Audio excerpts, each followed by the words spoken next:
All right, good afternoon, everybody. Sorry I'm so late. I was just checking out malfunctioning signals on Route 50. I've reported it to Greg. We're good. Anyway, welcome to the seventh work session of the budget cycle. Great to see everybody here. I guess I'm supposed to do, I'm Chair Libby Garvey, got Vice Chair Takis Karantonis, members Matt DeFerranti, Susan Cunningham, and Maureen Coffey, in case nobody knows. Today, we're going to hear presentations from the staff departments of Environmental Services, Parks and Rec, Public Safety, Technology Services to discuss capital programs, Metro, and the debt service. And I think that's enough. Mr. Manager, over to you. Let's get going. Yeah, thank you, Madam Chair. With me today is Karen Talley. You're going to hear from a lot of county staff, and Karen's going to state it much more elegantly than I can. We're here to brief you on the pay-go budget. This is not the CIP. That's coming next month, but you're going to get confused at times. So over to Karen. Welcome. Thank you. Good afternoon, Madam Chair, members of the board. Again, my name is Karen Talley. I am the Capital Budget Coordinator for the Department of Management and Finance, and I will be going over a summary of the FY25 capital program budget and will be followed by the departments that will then present their proposed budgets. So over the last few weeks, the work sessions have focused on the various aspects of the county's operating funds, along with utilities and stormwater during the DES discussions.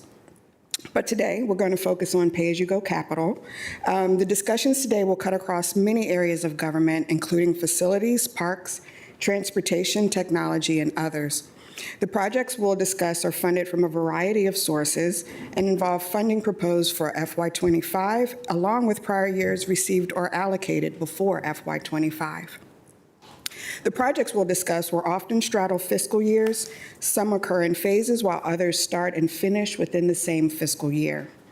Before we get started into the projects planned for FY25, I want to cover the overlay between the upcoming capital improvement plan and note some of the differences between the process we're going through now and what will be coming up in the CIP. So the CIP is a 10-year plan where the first 2 years via the GEO bond referenda are firm. The PAYGO budget is an annual appropriation that, for the most part, follows the plan of the CIP for the first 2 years. The CIP will focus on the long-term generational investments over a 10-year period and help to inform the operating budget for financial needs over the planning period. The current budget process focuses on infrastructure investments that will impact the health of our assets in the near term, such as our roofs, HVAC units, park improvements, and road infrastructure. Next slide.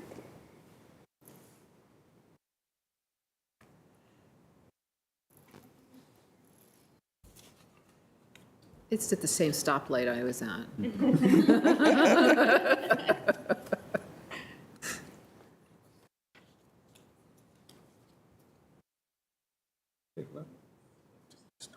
Just go. Keep going? We have Okay. copies. We have So copies this here. slide highlights the guiding principles of the overall CIP process. It's important that we take a measured approach which considers the impacts on debt service on the operating fund and the ever-changing impacts of interest rates and inflation. We also have a number of regional commitments to infrastructure, both within the county and throughout the region, such as Metro. Obviously, a multi-year capital program needs to address the future resiliency of our infrastructure in our community. This can be through environmental impacts or the aging infrastructure beneath our roads, like utilities and water sewer. As you will hear later in the presentation, the county has significant assets which need to be maintained while we are trying to plan for the future and new needs that we'll have in the out years. Most of the projects funded in FY25 PAYGO projects focused on the items circled in red, as you'll see up there. The majority of our investments in the annual budget continue to be maintaining our current assets and striving for a state of good repair. Also, as the community and organization priorities change, we're able to identify new emerging needs to address these shifts in how we deliver our services. And so one of the main areas where we're seeing these shifts with in our technology area. And as we know, technology plays a crucial role in enhancing efficiencies, improving services, and meeting the needs of our growing community. You'll hear more detail about our technology investments later in the presentation today. Next slide, please. As I mentioned previously, the FY25 capital program budget covers a large portfolio of infrastructure investments. From our roads to our parks, technology, and government facilities, the FY25 capital spending totals over $137 million. These investments are made from a variety of revenue sources, and while the budget is approved in 1 year, actual implementation of any particular project often spans multiple years. So as you'll see later detailed, these dollars have several different fund sources, many of which are legally restricted to the capital program. For FY25, more than 70% of the funding is restricted, whether due to bond funding or to state, federal grant funding or restricted transportation revenue. Next slide, please. This slide breaks out the various funding sources which were referenced earlier. Capital funding has a number of sources that are dedicated and restricted to specific capital activities. Dedicated and restricted categories include transportation, which you can see in the upper right portion of this graph, as well as state and federal grants on the left portion of the graph. The Crystal City TIF, Transportation Capital Fund, and our state, federal, and regional grant funds are all restricted in use and dedicated for transportation and/or metro activities. The three sources together represent 73% of the overall capital funding portfolio. Other funding sources include PAYGO funding, which is a mix of both ongoing and one-time funding. This year's PAYGO budget is funded at just over $23 million and is funded from net tax support, reallocated fund balance, as well as legally restricted bond premium funds. The final two funding sources are short-term finance and general obligation bonds. Short-term finance is 7% of the overall annual capital program budget and typically funds our core technology assets. GEO bonds in this budget represent previously approved bonds. The larger GEO bond discussion will be for our new bonds will be part of the upcoming CIP process. Next slide, please. As mentioned in the previous slide, PAYGO is proposed to be funded at $23.2 million from a variety of fund sources, including a mix of ongoing funding and one-time dollars. It funds the replacement of assets with a useful life of 10 years or less, mostly projects that are not appropriate for long-term funding. PAYGO has traditionally been used to fund the routine maintenance of our capital assets. It serves to reduce the failure of our infrastructure by investing with the goal of maintaining our large portfolio of assets in a state of good repair. As in most recent previous years, PAYGO dollar investments have continued to be concentrated on must-have projects, as well as end-of-life replacement cycles. In addition, we have focused funding on extending the useful life of assets while also replacing assets that have a possible risk of near-term failure. In keeping with our sound financial policies, it's important to keep a balance of PAYGO as a flexible cash balance. The bond rating agencies positively view having a mix of both cash and finance dollars. Next slide, please. This slide illustrates the various funding sources for PAYGO across the past 10 years. Since COVID, we've not had the same level of ongoing funding. As you can see, over the past several years, the ongoing funding has gone up and down drastically, but has started to level out over the last 2 years. As expected, the majority of PAYGO funding continues to be from one-time dollars. However, it is important to keep in mind that increasing ongoing PAYGO dollars are required in order to provide programs a stable funding source. This will allow departments to develop a sustainable and predictable maintenance capital investment program. Next slide, please. General obligation bonds are long-term debt financing for both county and schools' capital infrastructure projects. They fund county projects such as the Gateway Park, facility improvements at the Courts Police Building, capital maintenance projects such as roof replacements and park improvements, the repaving of our roads, and bridge maintenance. Every 2 years, as part of the CIP process, the board approves a referenda that includes 2 years of GEO bond funding. The referenda must then be approved by the voters in November. The $4.8 million included here includes funds from the previous referenda that had balances to be spent, as well as already issued balances that needed to be spent. As I talked about earlier, the capital program implements projects across several years, and so this demonstrates a good example of that with the issuance of bonds across several years as the project is being executed. You'll notice that the bond amount this year is much lower than it has been in the previous 2 years, and that's because this is in a CIP planning year. Additional GEO bond dollars for FY25, again, will be talked about in the upcoming CIP process. Bond dollars are used to finance projects with an average life of 10 years or more and adhere to the approved financial policies. Next slide, please. Short-term debt financing is the financing of assets with a useful life of 3 to 10 years. Because of the shorter useful life of the projects, the interest rates are typically lower than rates for long-term bonds.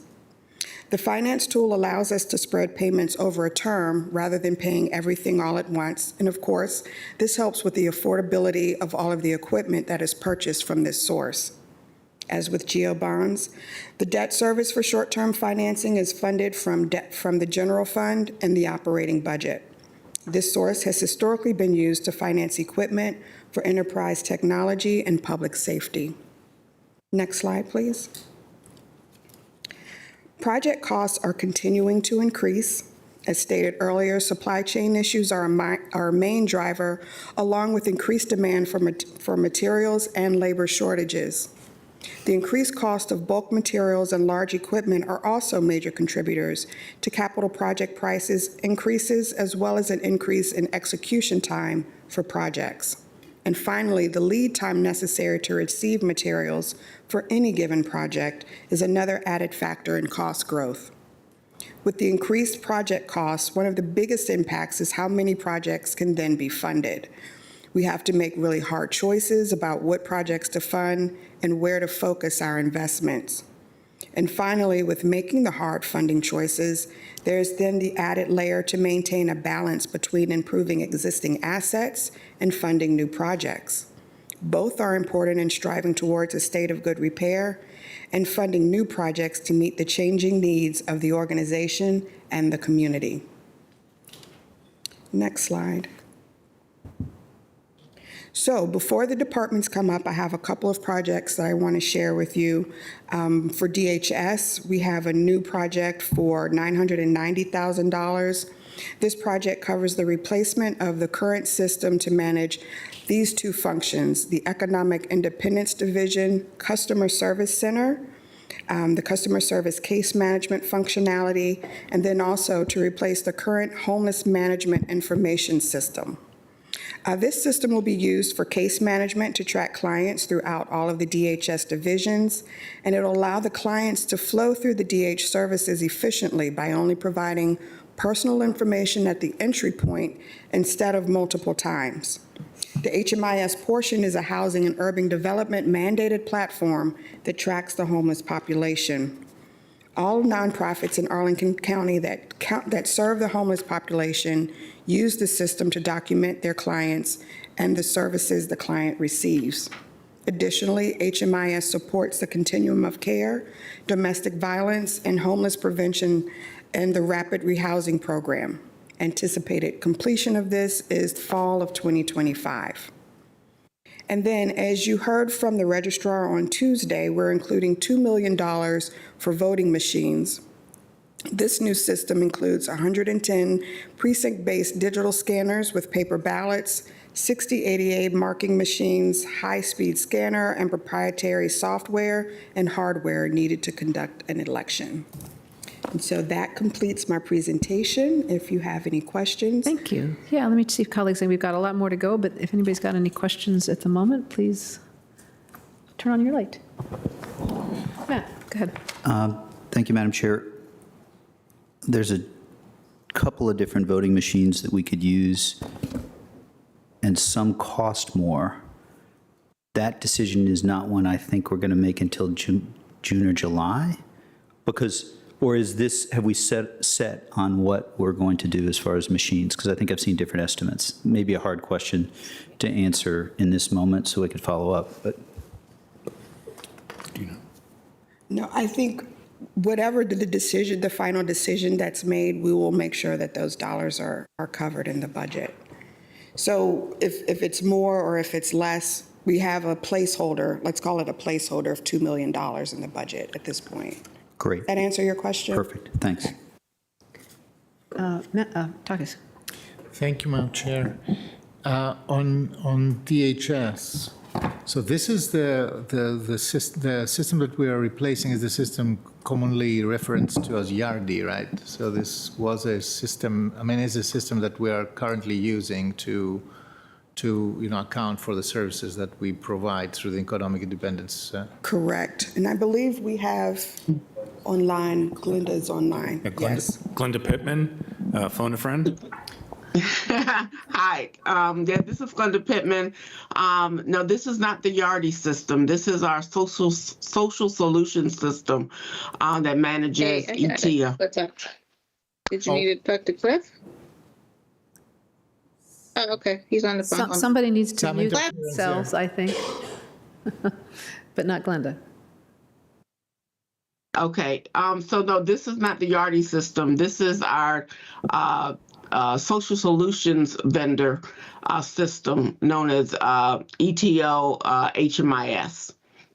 Two different systems. Okay, just a question for me. Does the improvement include that all the systems communicate with each other and, provide an image of, the many and growing environment of services that we are providing? Or do they continue, or is it reasonable to assume that they're continuing their independent play? Yeah, they will remain independent. They work independent, so, and Yes. there's no consideration of, or there is no obvious benefit of connecting them or, having them talk to each other. I'm not going to say there wouldn't be a benefit, but unfortunately, there are independent vendors that provide these types of systems, so there will be no integration with the new system and the other current systems that we have in DHS, unfortunately. Okay, thank you, fine. I will follow up on this. I need to understand it a little bit better. I know how difficult it is with different vendors wanting to keep their proprietary software. Well, and it's not only that, it's sometimes we have state data systems and state data requirements. In Department of Human Services, the number of separate data systems we have is a little bit mind-boggling, but we have some limitations given what, and Glenn, if you want to talk about how we have to deal with the state requirements on that. Well, point taken. I Yeah. just want to understand it better. Thank you. Susan? I have a question about, there's a couple projects in here. It's a warm-up for CIP, thank you. So Arlington Hall West is a playground that's being accelerated into PAYGO. I assume it was in CIP at some point and like We're the going to swing have a broke. separate discussion on that in the we're Parks not and there yet? Recreation section. Oh, gosh, And we have a there's so group of many eager sections. people who are going to present on that. So Okay, so I shouldn't ask that you question. You can ask it, but probably better later. I will ask later. I yield my time. Let it be All right. recorded. I think we're ready to. Okay, yeah, so now we're going to sort of march through all the specifics in the yeah, various yeah. areas, but now that you all understand the difference between geo bonds, short-term finance, PAYGO, and what else is there? Everything else. And grants. Yeah. Okay, we're going to call up, who's first? Is it Mr. May? Yes. Yeah, sort of like that. Oh, and Let's zip through a lot. Energy.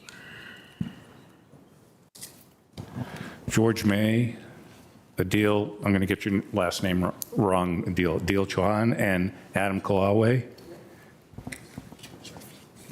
Oh, and Stephen Burr. There we go. Gentlemen. No, you're going to stay right there, Karen. You can't leave. Thank you. All right. Mr. May, do you start, George? Yes, ma'am. All right. I'm George May, and I'm going to represent Energy Management and Facilities and Engineering with our request for fiscal '25 funding. But first, we'll cover some of our completed and ongoing work from our previous authorizations, and then we'll get into work that we'd like to complete with this funding request. And so 3 teams will be presenting: Energy Management, Facilities Management, and FD&C. And you'll learn they're all interconnected and build upon each other. Next slide.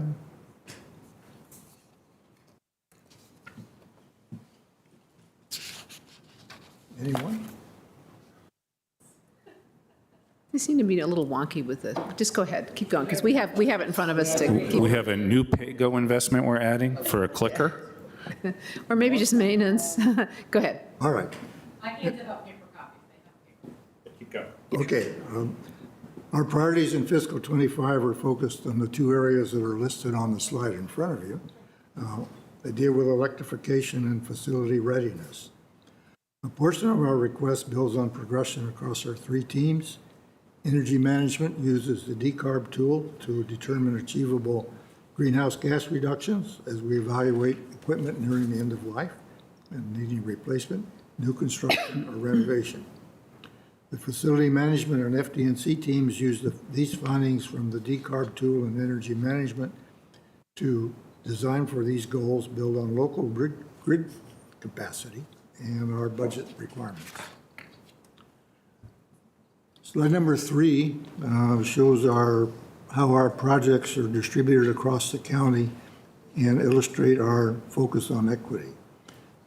The orange dots on the map represent 6 ongoing projects that are shown on the county map and across all areas of the county. A second indicator of our equity is on slide 4, which is the countywide distribution of public access charging stations. Thank you. Yellow symbols on this map show completions in fiscal '23. The red will be done in this fiscal '24, and the green will be installed with our '25 funding request. At the end of '25, we will have 83 public-facing charging stations in place. In terms of our inventory, which are our facilities, in this last year, we removed 2 facilities from our inventory with the removal of demolition of the old hospital building at Carlin Springs and removal of the recently acquired building at 2700 South Nelson Street, which is being prepared for conversion to an outperforming arts space. The 2 new facilities coming in this service this year will be Fire Station 8 on Langston Boulevard and the DHS Group Home on South Irving Street. Slide 6 shows our request for fiscal '25, and while it does show some reductions from compared to '24, we'll continue to advance the previously funded '24 projects over the next several years. Our requests are presented in the 3 categories shown at the bottom of the slide. As I mentioned, energy management's decarb tool provides a rationale for specific facility improvements, identifying where we obtain best value for greenhouse gas reductions and reductions in energy demand. Both the facilities management team and FD&C work uses these findings in both developing our facilities operation and maintenance programs and improving the efficiency of our new building additions. Stephen Burr will start covering the energy management contributions, followed by Adam Colloway for facilities management and Anil Shawan for engine design and construction. Stephen? Great. Thanks, George. The energy management proposed budget for FY25 is $2.5 million, with $1.5 coming from PAYGO and $1 million from the Climate Action Fund, or CAF. The FY24 adopted funding was $1.5 million, with $335,000 from the first round of the CAF funding. This funding will support the continued implementation of the CEP roadmap, including advancing EV charging capabilities. Next slide. This slide highlights the county's collaborative approach between the AIR team and FMB for facility upgrades as the county transitioned from like-for-like equipment replacements to installing electrified options. At the top of the graphic is a decarb tool, which is an internal decision support tool that uses modeling to evaluate energy performance and electrification opportunities in county facilities.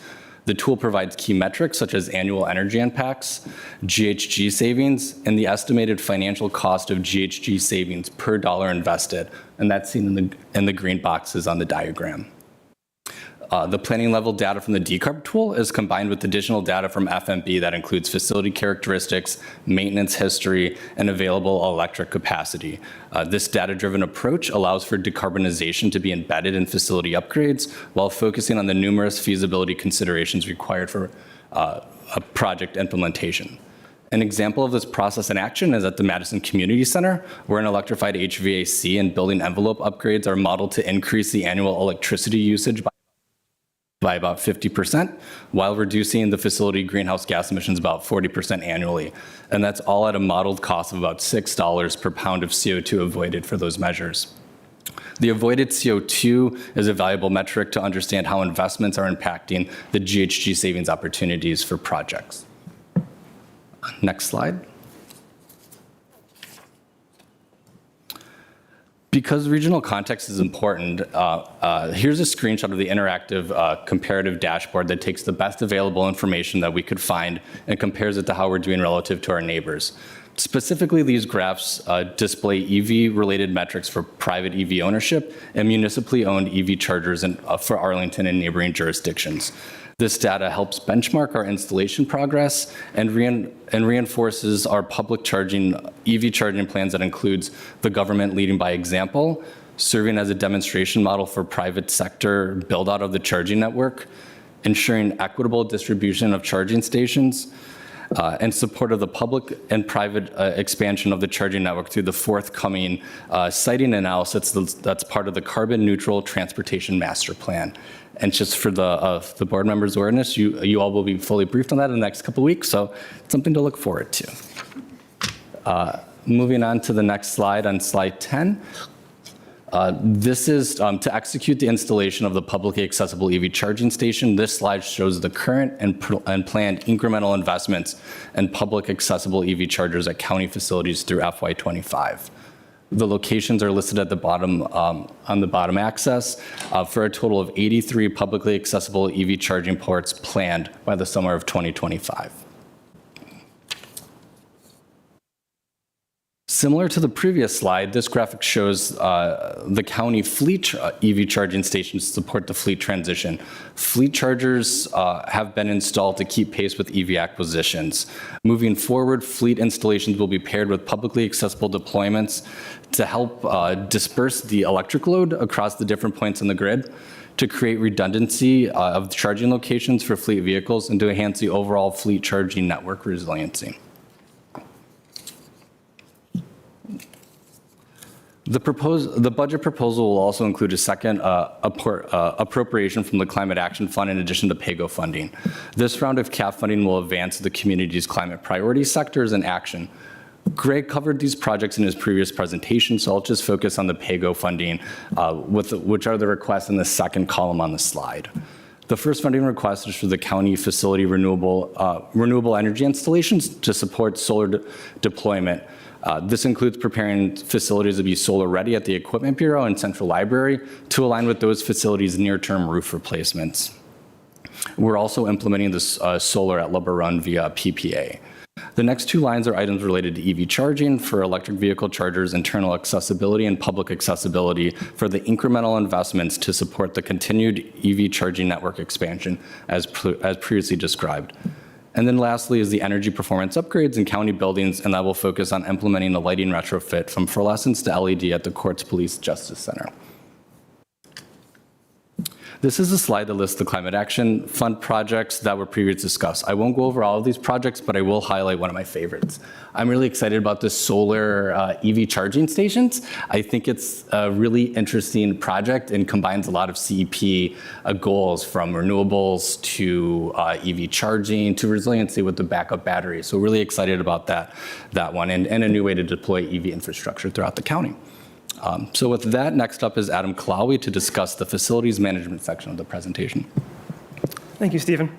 So facility management's mission is to maintain and support the operation of the county's 2.4 million square feet of facility space. And in FY24, we made long-term capital improvements to approximately 1.1 million square feet. With the proposed FY25 budget, we'll continue to focus on addressing critical needs at 24/7 facilities, but also maintain our awareness for facilities resiliency and continuity of operations to minimize service disruption. We'll also provide support to county sustainability goals, including the installation of EV charging stations for county and public use. We also emphasize our preventative maintenance program to maintain a state of good repair, while also being aware of the need to plan for the future through the use of on-the-ground corrective maintenance data, as well as our facility condition assessment system. Next slide.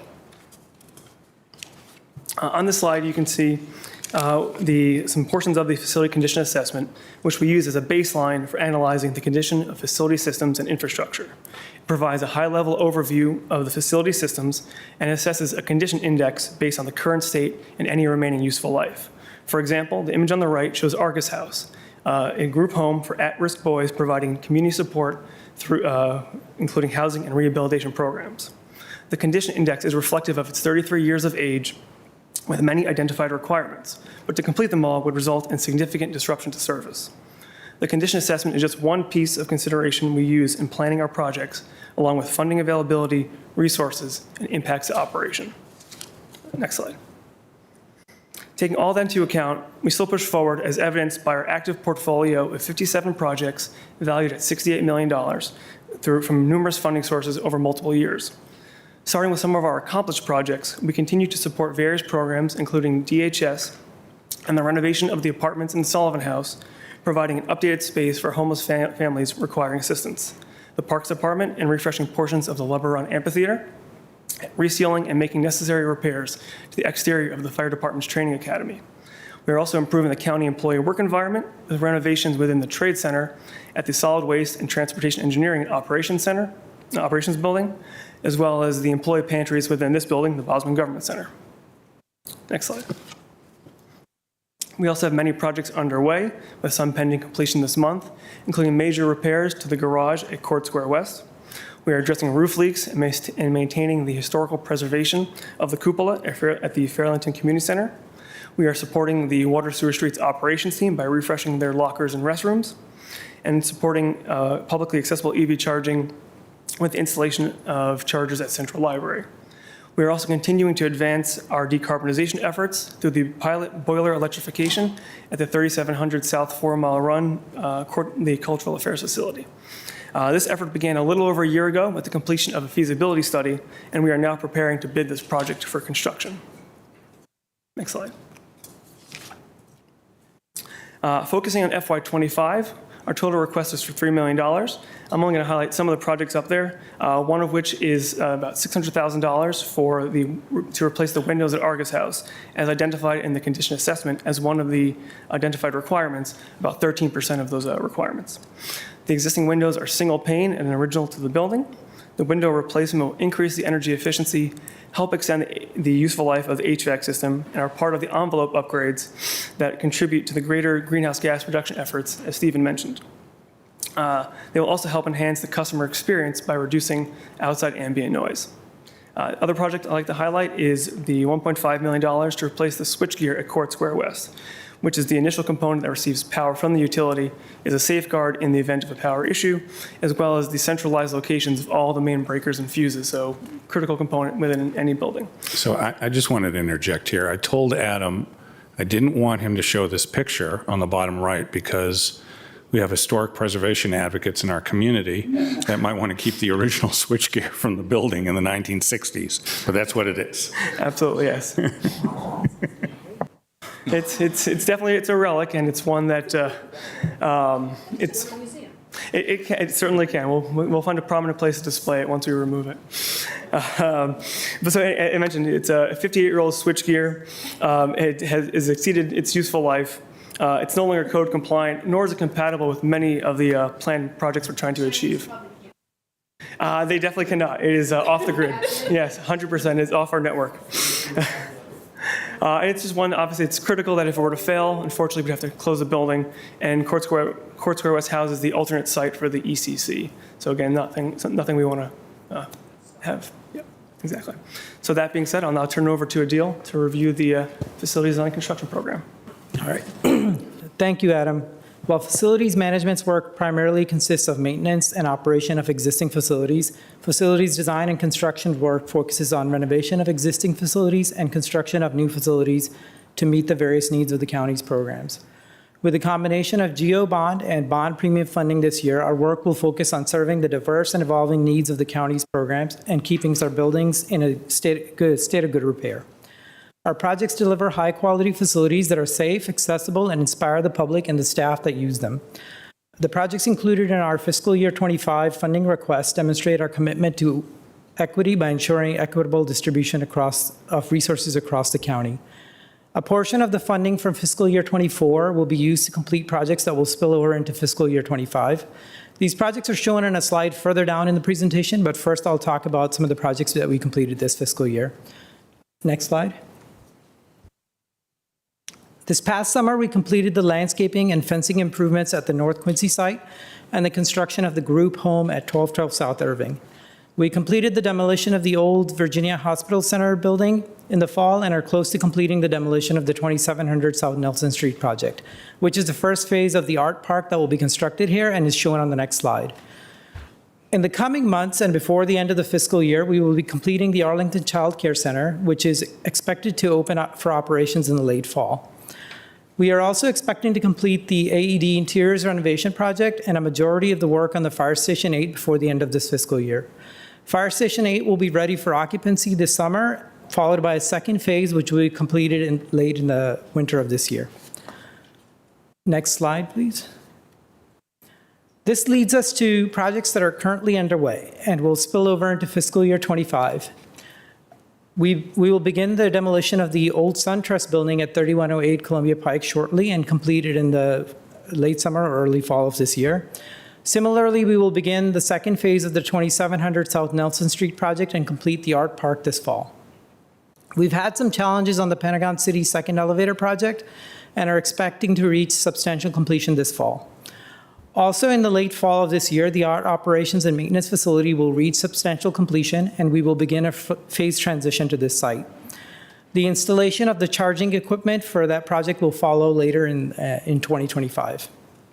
And then one of the last projects that we will complete this year in fiscal year 25 is the Cultural Affairs relocation to 3700 4 Mile Run Drive from the old Lee Community Center, which brings us to our funding request for fiscal year 25 on the next slide. The Lee Community Center currently houses the printing and pottery programs that will relocate to 3700 South 4 Mile Run Drive once that project is complete. And assuming a future public use, we are requesting $250,000 in GO bond funding to determine what work will need to be done should we restore the building within its existing footprint. The building will need HVAC repairs and ADA upgrades to bring it up to standards. No program use has been identified or funded at this time. Our funding request also includes $1.36 million in bond premium funding for the first phase of the renovations of the Oakland Street warehouse, so the police can continue using it for their operations. Completion of this first phase will also facilitate the expansion of the Signature Theater shop space. That concludes the FD&C portion of the presentation, and I'll turn it back over to George. Thank you, Adil. And just in terms of our wrap-up, the previously allocated budgets deliver ongoing work in delivering the ongoing and requested in their respective budget and schedule constraints. Applying our limited fiscal 25 funding to the essential requests needed to maintain our state of good repair. In addition, we're continuing our electrification by providing EV charging and replacing end-of-life gas-fired HVAC equipment where electric power units were feasible. And that concludes our presentation. We're open to any questions you may have. Thank you. I bet there will be some. Colleagues, who wants to start? Targus? I see you reaching for your microphone. Nobody else's light is on yet. That's fine. Let's start with something that I care a lot about, which is the Lee Community Center. So these $250,000, what exactly are they buying? Because we've heard that the roof needs, if not replacement, major repairs, etc. What is the concept there? You said at the same time that there is no program at this moment identified to go into the building. So what exactly would the $250,000? What is planned here is we will hire a consultant to review the existing conditions, and we already know some of the components, like the HVAC, are operating beyond their useful life. We also know that a number of areas in the building don't meet current code, and so the study will identify those areas and the approximate cost to renovate to bring it up to current standards. And again, as you say, this is independent of any program that might go there. I met with the Lee Overlea Community Association last evening and gave them just this explanation. And the point is, we in facilities are agnostic at what goes there, but we want to have a facility that would be ready to support programs that you and the board would decide should be there. So with other words, if I understand you correctly, the $250,000 will buy the consultancy to figure out what the condition of the building is and what the options are. That's correct. And also the estimate of what it would cost to restore the building to make it meet current standards. I understand. Thank you. That's good to know. I will follow up on asking you about the timeline for that. Could I follow up with just a quick, that's all right? Because I had one about, so among the options, I don't think would be included, I mean, I think there's a lot of desire to preserve it because it's beautiful, it's old, but I think it's probably going to end up being extremely expensive. Sometimes you can preserve like the facade of a building and would we be getting any kind of estimates about what that might cost? I'm wondering what kind of options we might have. I'm guessing not. No, we haven't studied that part of it, ma'am. Yeah, because that's something I think might end up in the end being, might make more sense. We could sort of preserve it, but yet not have the full expense of preserving the whole thing. And I think that, and George, can you give me a sense of the timing on the study, when the study would be completed? We would expect the study would be completed in 9 to 10 months after we award the contract. All right, so when we get to the CIP, and I've spent a lot of time talking with the community too, there's clearly a desire to have that be an active community space with a building there, and maybe even more than what's just there now, something going up a little bit higher, as long as it's in conformance with the Langston Boulevard plan. This is the necessary first piece, but it's not the only piece of information we'll need. So when we get to the CIP conversation, now I'm not going to say it right now, we will necessarily, I think, have to allow time for any design work, and maybe we would want to put money in there for future design work, but the construction that follows from that would probably be 2 or 3 years out. Doesn't foreclose any of the options the board would want to look at, but this is the first piece of information that we'll need. Okay, which is probably going to be interestingly expensive is my guess. Thank you. I interrupted you. I'm sorry, Mr. Carantalis. No, the second question was on the public EV chargers. So I see with satisfaction that we're catching up with public EV infrastructure that we provide in targeted locations, right? So that's 28 this calendar year 2024, and or is it fiscal year? Fiscal year 24, and 25 is another 40. So the question is, we have had some public chargers already. We deployed them, so that's already a year and a half ago, maybe a little bit longer. So we have collected some experience of how they work, how they are maintained, what issues they present, etc. Do we and what it costs to run them? Should we expect at the same time to have some report on that so that we can decide whether we have to adjust, the public charger policy now that we are going to be owning a sizable fleet of these? So I think just to try and address that, so we have some information on their utilization, so we know how often they're up, and their uptime is typically around 99%, so we know they're constantly working. The ongoing maintenance is relatively minimal for the most part. A lot of them are still within their warranty period, so we haven't had to really spend a lot of our own capital to address those issues at the moment. Well, what I'm struggling a little bit with is, I understand that we lease them, so they belong to company, ChargePoint, right? No, so we own them. Correct. But it's just the provider of the hardware is ChargePoint, because the payments, etc., they are managed by them. Okay, I understand that. And we will continue this model. So we are going to own the equipment. So we have two options. There are some that we are moving forward with our own installation and our own ongoing maintenance. And through a recent energy RFP, we have another vendor that will take over all of that in its entirety. So we'll be then paying them through a contractual mechanism to do the maintenance for that. So we haven't decided yet on. It's varying by site. So the ones through FY24 are all under our own ownership and maintenance. The ones in FY25 would likely be under the second model. That I find very interesting. I would like to follow up on that, because I believe that we have to settle with one model, not having. Part of it was timing. It was when the contracting was available. Okay, thank you. Matt. Thank you. Given there's a question about the mechanics of the CIP and perhaps environmental projects that might cost a bit. I think it might be for the manager, it might be for DMF. Given the update we got on Friday with respect to one-time funding, typically we roll, if we have one-time funding that we do not allocate, which doesn't always happen, we often do a lot of it. You know, I'm worried about the CIP because this is the biggest CIP because of the COVID in a while. And so is there ways like, I feel like in this room, there's someone who's like, we could take 2 million and put a solar roof there and that would reduce utilities. Or we have a desperate problem on the CIP. You know, we want to do a project that's way out.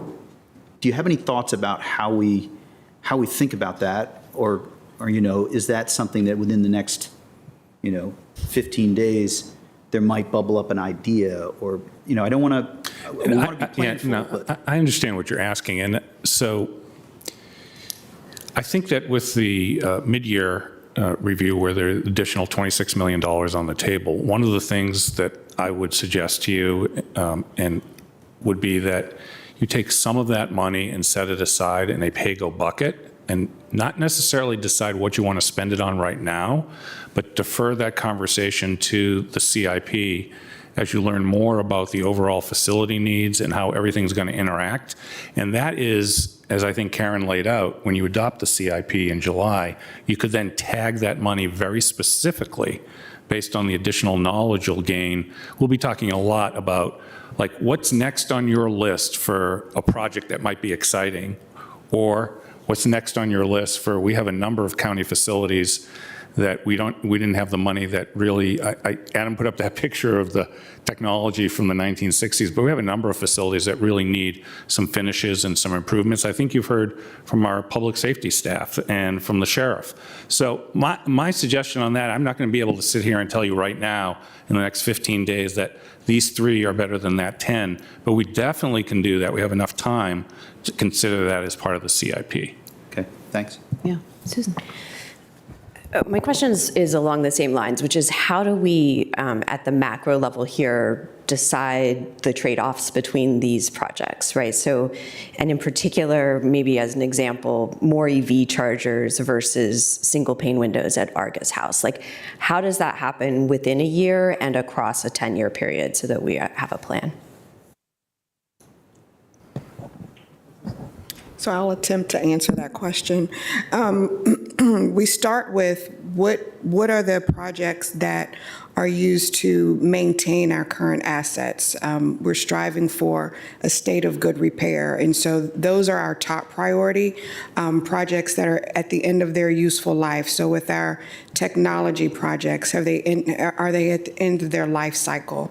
So those are the first things that we prioritize when we're looking at our competing needs that are out there.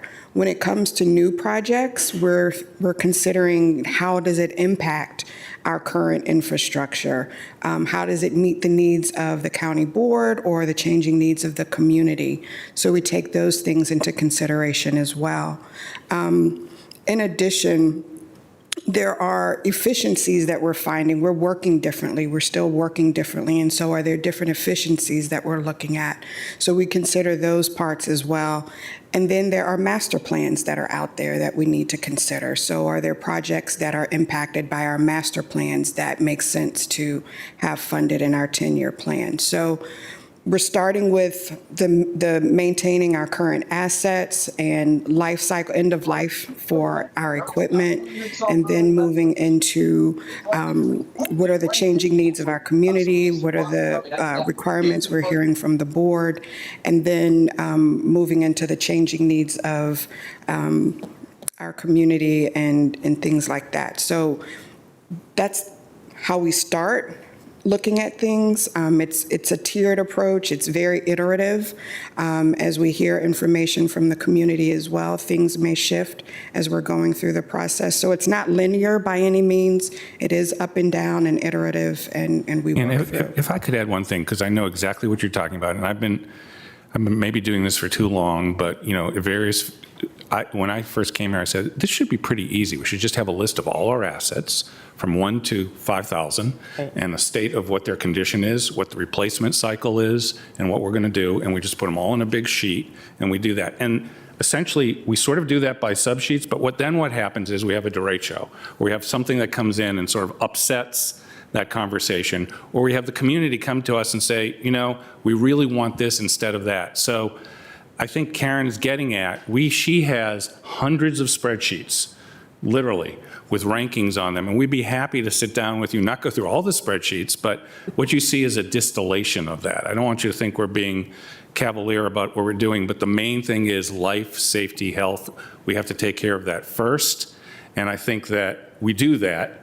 But after that, I will tell you right now, we do not have enough money in our pay-go budget or our facilities budget, and to bring our facilities up to the condition that our assessments say they should be. So I don't know what the word you would use, Adam, is we're not using duct tape, but we're sort of stringing along on certain things. And I'll give you another example, like the Central Library. We have spent more money on that facility in the last few years than we probably should, and it's in the CIP. We should replace that building. That building is 60 years old in parts, but that isn't where we are right now. So.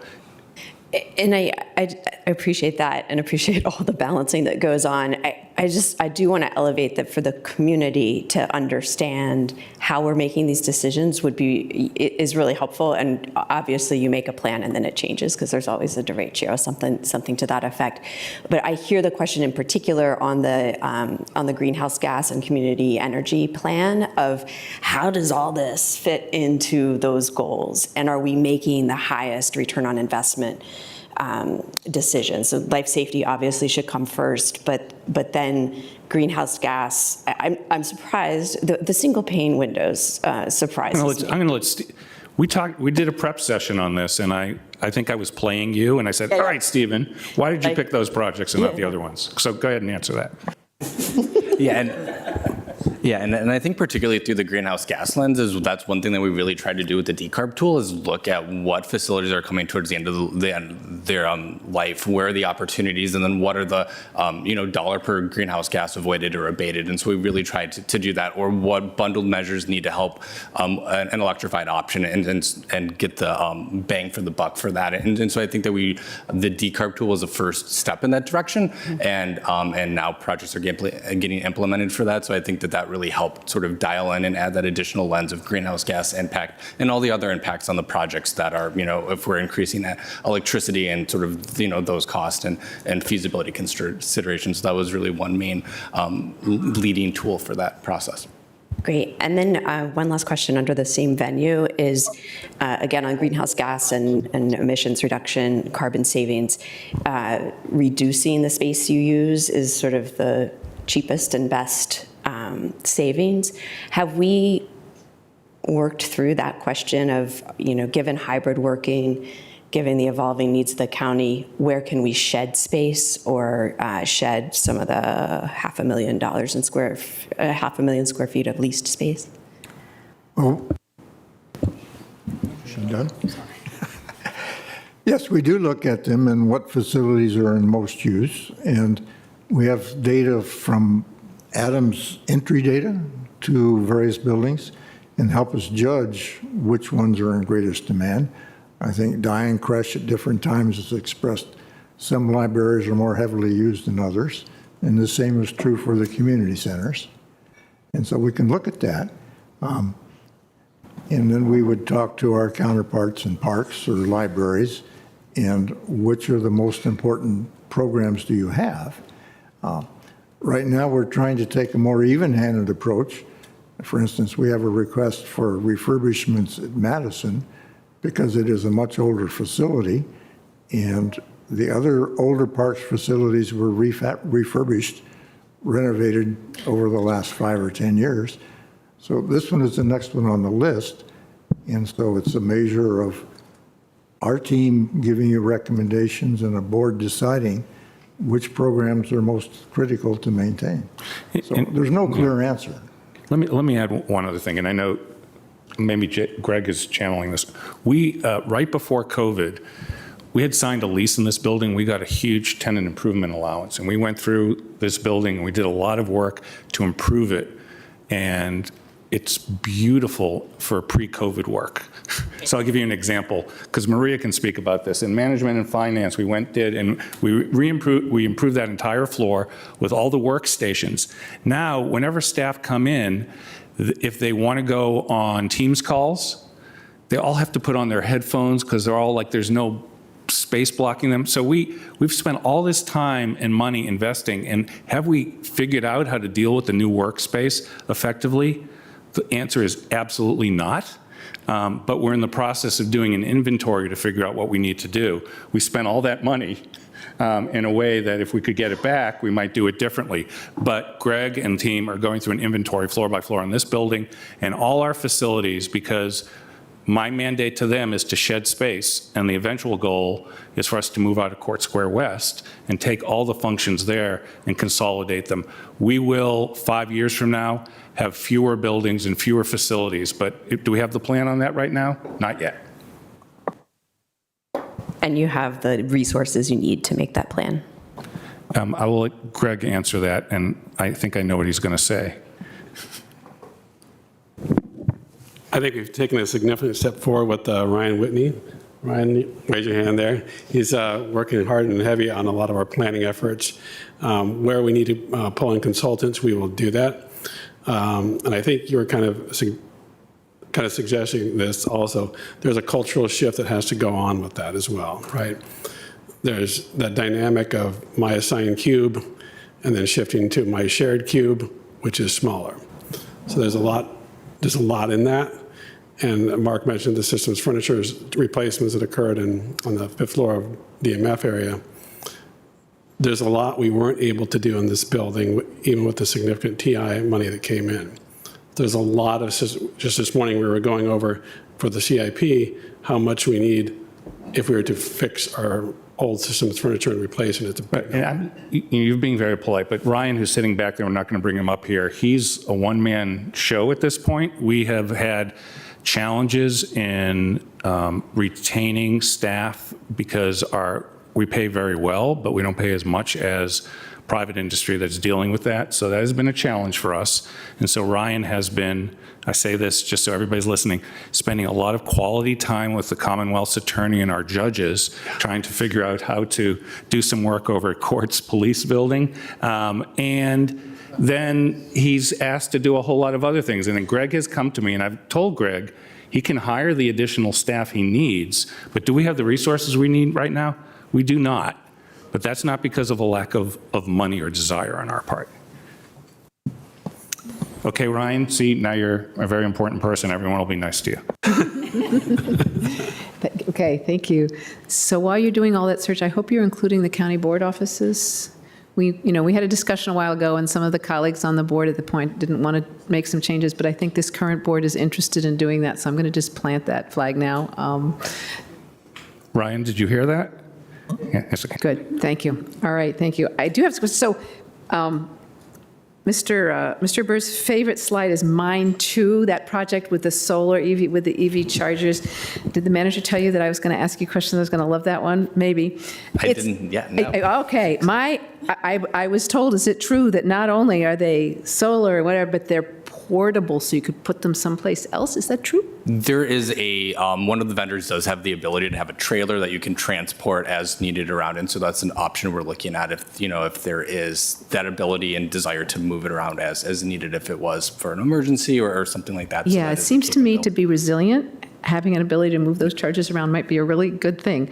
I can't wait to see how they come out and how they work. I assume it's sort of a pilot now, right? We're going to see how it goes. It is, yeah. And we've talked to several jurisdictions who have piloted them before, and for the best applications, we're excited. Okay, great. And then talk to me about Barcroft. I don't know if I think you're probably the person, Barcroft, because there's so many more chargers at Barcroft, right? And I'm assuming we're sort of trying a pilot there to make it maybe like we'd like to have it, or I mean, they'll be really sort of not saturated, but there'll be a lot of EV chargers right in that community to make it easy, and it's something like we might want to move to elsewhere. Yeah, and so I think that Barcroft, there's the Barcroft parking lot and then also the garage there. And so it's two adjacent facilities. And so and that's why there's the large number there. And it is adjacent to some disadvantaged communities from an equity perspective to have the chargers located there. And I think that there was just space in the garage. And so that was So there was space. That's always a good reason too. Okay, thank you. And then another, final, Lubber Run. I understand the solar, the batteries are in, but the solar arrays are not here, so that's not quite yet functioning solar, is that? So we're on our second PPA vendor and working through that process to get that implemented currently. Okay, and then once it's there, will it be able to go off the grid? Once we get that there, we've got the batteries and the ability, so if the grid goes down, Lubber Run will function? All right, Stephen, why don't you dive deeper on this? He's making it sound like it's all going to, our second PPA vendor, tell the story. Yeah, certainly. So so the first PPA vendor during the pandemic, there were challenges with supply chain and some contractual contours, and so that contract ended, and so now we're at our second attempt through the PPA route to get that, and so there is still a long runway. Who is that vendor? So the vendor, the current vendor is Dominion Energy Services, and so that is who, and that vendor was selected through the Energy Services contractor RFP process, and so there are one vendor for PPA, and so we're having a second go at that. What if they don't come through? So They're a timeline. So we are. They might not want to. Yeah. So Plan C that we have would be to have sort of a model where we would just own and operate the facility, the solar facility, rather than a PPA model. There are some limitations with that, with ongoing maintenance challenges on that, and so that is the option C rather than the PPA route that we're currently. Okay. I really like the idea of us just taking charge and operating it, doing it ourselves, and not depending on Dominion Energy or anybody else. Just saying. All right. Thank you. Okay. We're probably behind where we ought to be. Are we okay on questions? Ready to move to transportation? Thank you all, gentlemen. Thank you very much. Transportation. Okay, well, because we're going to actually go to the natural side first. Oh, okay. We're going to bring up parks. Yep.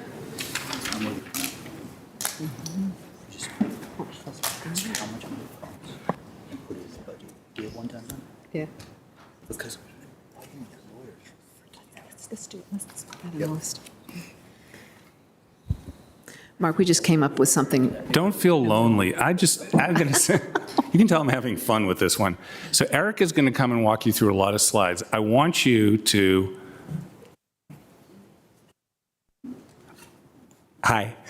I want you to ooh and ah when Eric gets to the equity slide, okay? All right, ready? Ready, Eric? I'm building you up. Thank you. That's quite a lot to live up to right there. So, but thank you, Mark. As Mark mentioned, I'm Eric Beach with the Department of Parks and Recreation. I'm the Park Development Division Chief. And before I get started, note that this is a team effort, and Jane Rudolph is our director, and I think she will be here momentarily. Brittany Canny, our budget management specialist, is here as well as Bob Capper, our asset managers, on the phone. So I may call upon them at various questions that come up. So to start, DPR's capital work falls under 5 categories, and those are Parks Maintenance Capital, Park Master Plans, Trail and Bridge Modernization Program, Synthetic Turf Program, and the Land Acquisition Program. For the purposes of this annual capital budget process, we will focus on the Parks Maintenance Capital and Synthetic Turf programs. When managing any of these programs, we do so with an eye towards DPR's vision, which is to be the happiest, healthiest place to live, learn, work, and play. And the decisions we make are intended to fulfill our mission to promote wellness and vitality through dynamic programs and attractive public spaces. I'm very, very happy in parks. We are getting notifications about healthiest and stuff. I mean, Well, we're getting pretty good. We're making progress towards those different if you trust the ratings. Go ahead. aspects of that vision. So I'd like to just take a moment and highlight the work we completed in FY23. These include a full renovation of Marcy Road Park, playground renovation at Towers Park, and bathroom renovations at Madison Manor and Fort Scott Parks, and you can see those in the images here. Also completed in FY23 were the replacement of the Gunston Bubble, major renovation at Alcova Heights Park, and the replacement of the safety servicing at the Tuckahoe Playground.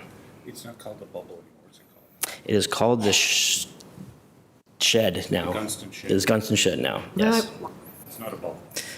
Bubble was round. The it's shed not is that very, shape it's a rigid structure now. Okay. And so it's much looks like a shed, like a very large shed. Well, that's good. But the bubble went in when I was on the school board about like 20 years ago. Yeah. It no longer takes air to keep it up, so yeah, it's been a good improvement.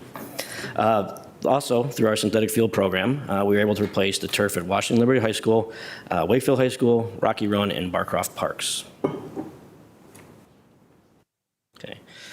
To help understand the amount and types of work that DPR undertakes in a year, this slide shows our various active projects and what stages they are currently in. As I previously mentioned, DPR capital projects fall under 5 categories: Parks Maintenance Capital, Park Master Plans, Trail and Bridge Modernization Programs, Synthetic Turf, and the Land Acquisition. This slide shows a project for our full portfolio under those 5 categories. But as the focus of this presentation is on Parks Maintenance Capital and Synthetic Turf Programs, I have highlighted those projects here, which are previously funded in this I think the annual wrong program. slide's up there. No, is that correct? We might have a slightly older version on Okay, that it's fine. slide. So No, I was looking at the pre-pictures. It's my fault. Go ahead. Right, fine. imagine Sorry. Doctors Run, Douglas Park, Bailey's Branch, Lacey Woods, Bluemont, Williamsburg, and Greenbrier are highlighted in yellow on that side. Okay. Okay. As you can see, we're currently working on a wide array of projects of different sizes and shapes. But to illustrate, we have 7 projects in scoping that range from renovation of the first phase of Doctors Run Park to the design of Shortbridge Park. There are several large master planning projects going on, such as Gateway and Metro Market Parks, and 10 projects under design ranging from park renovations to bridge replacements. We have 1 project in permitting and multiple projects under construction. These include several Arlington Neighborhood Program Park projects that DPR manages.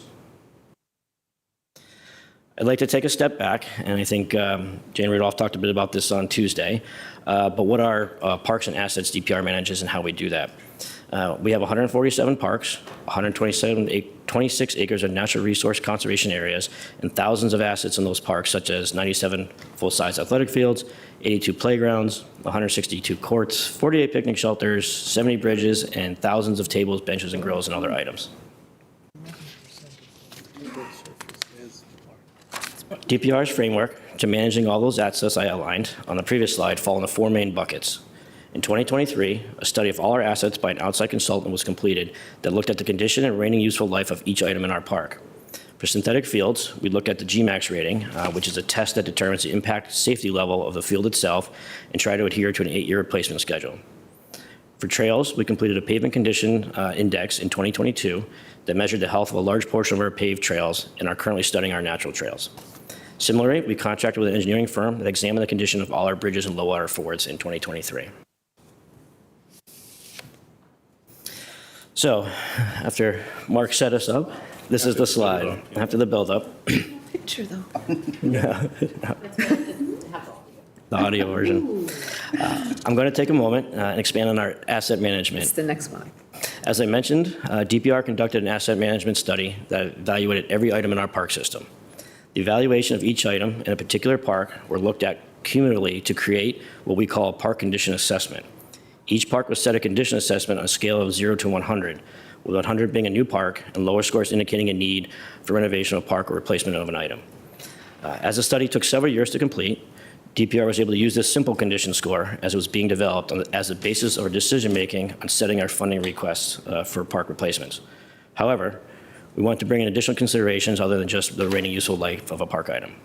So over the last year, using examples of what other cutting-edge communities were doing, DPR has developed a new approach that adds an equity factor to our formula. We chose 4 categories from the Race and Equity Dashboard, which are greatest ethnic diversity, the greatest household density, the greatest number of children, and lowest average income, and evaluated every census tract in Arlington for those characteristics.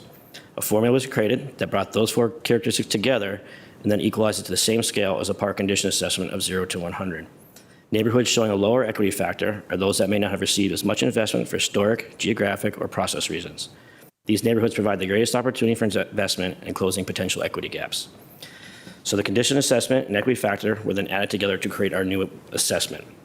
The idea is that Arlington neighborhoods with the greatest ethnic diversity, greatest household density, greatest youth population, and the lowest income levels that have parks in poorer conditions within those neighborhoods should be a priority to receive funding for park renovations.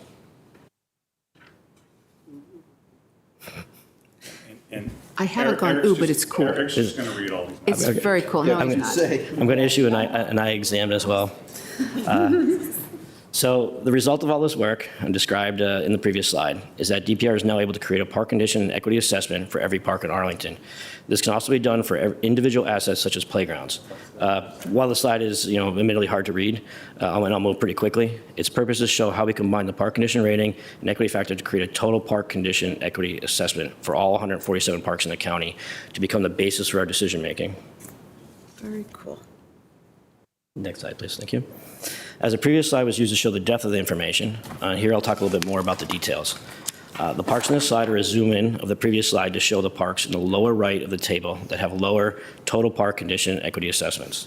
Taking Doctor's Run Park as an example, you can see here the park condition rating, which is looked purely at the condition of the items in the park, and you can see the equity factor of the census tracts that Dr. Run is located in. And then finally, the combination of these two items to create a total park condition equity score.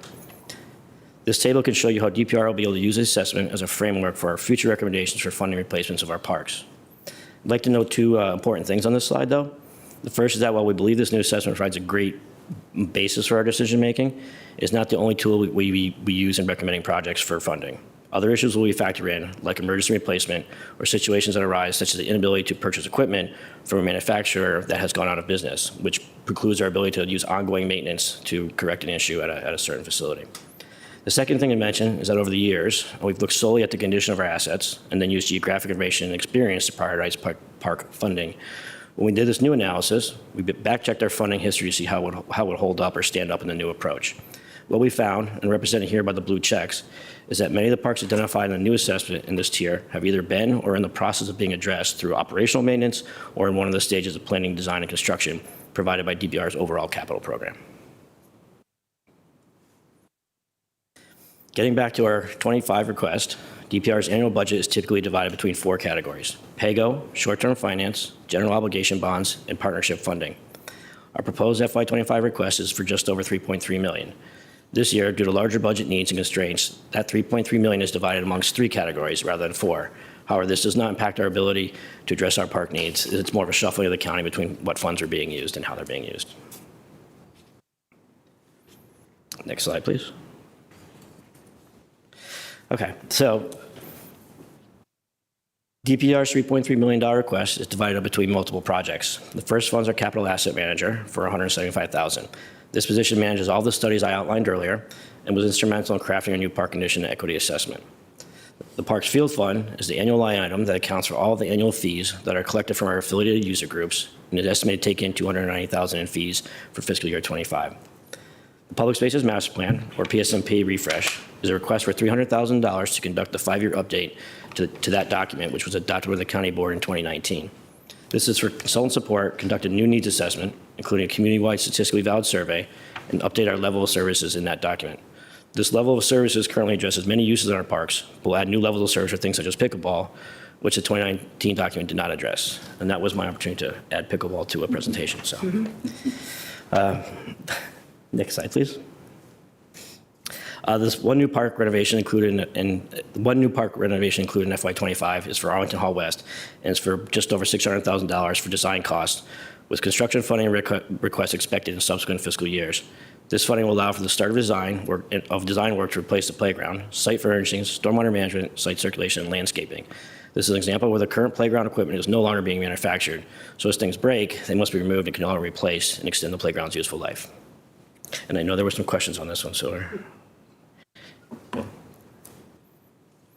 This year, we have 2 requests in our synthetic turf program to maintain our 8-year replacement cycle. Synthetic turf will be placed at Greenbrier Park for $1.1 million and the lower field at Thomas Jefferson Middle School for $819,000.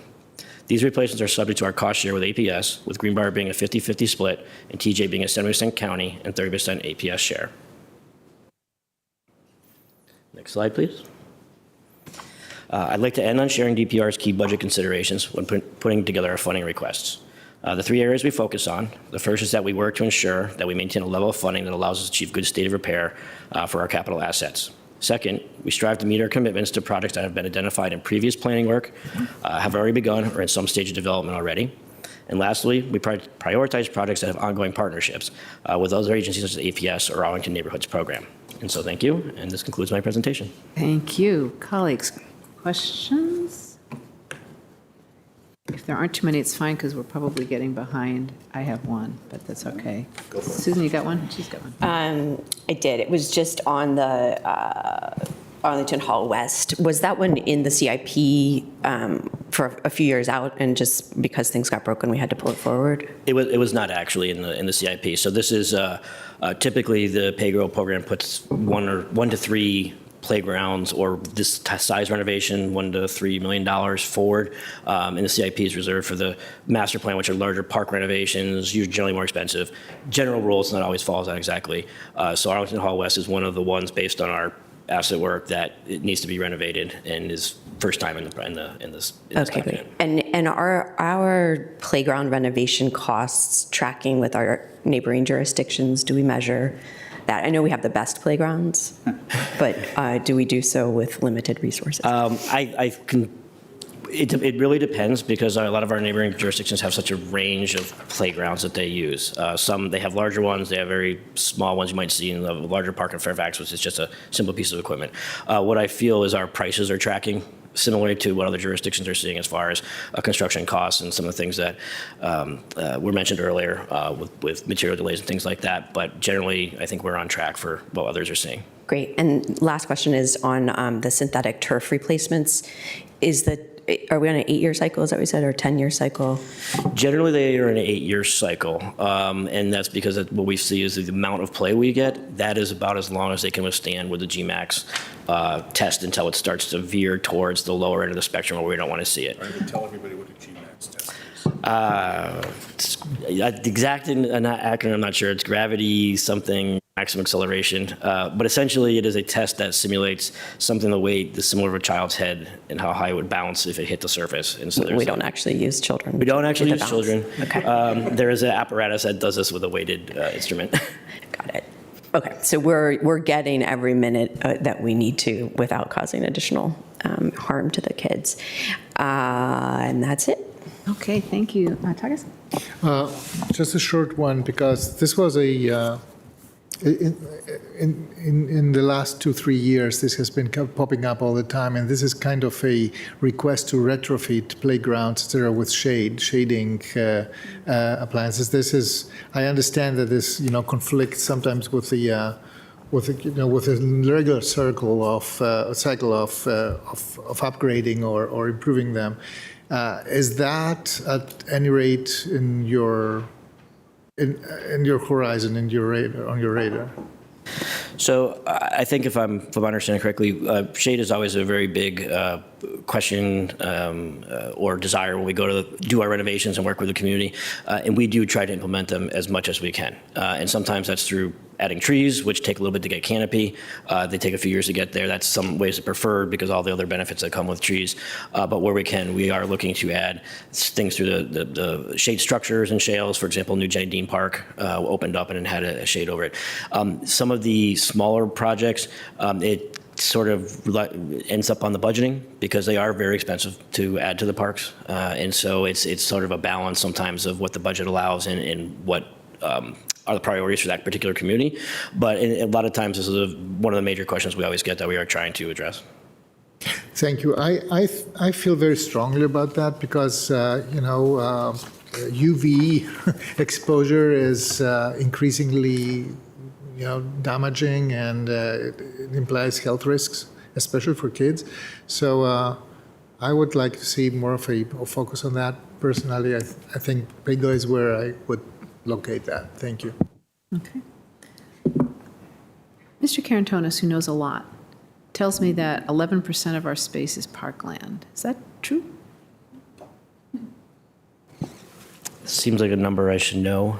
It sounds. But Mr. Carantonis knows it. It sounds about right, but I would have to confirm that. I would be interested in that, and it just not part of the budget, obviously, but interested in that and how it compares with other urban areas, actually, because it seems pretty good. We do fairly well.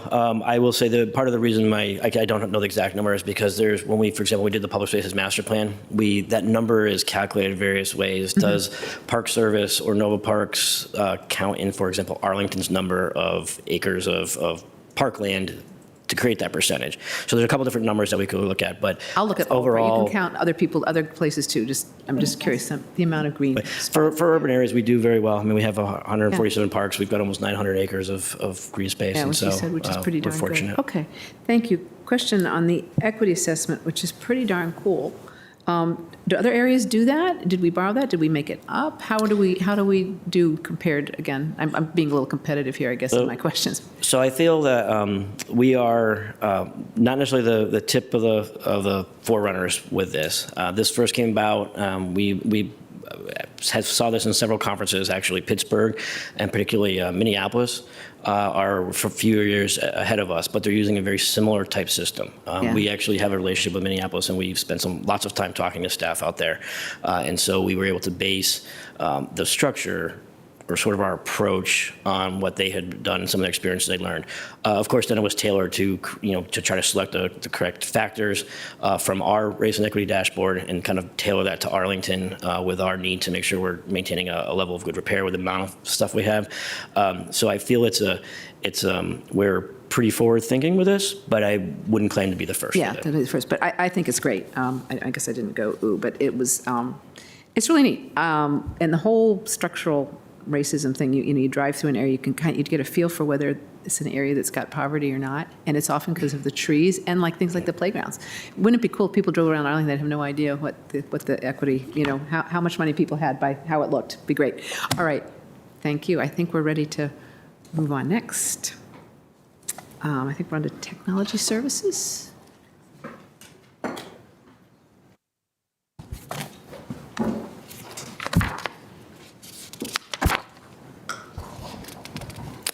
So I'm going to welcome Jeff Taylor here. He is going to walk through a presentation, and he'll be available to answer any questions, and he has his backup singers over there if he needs help.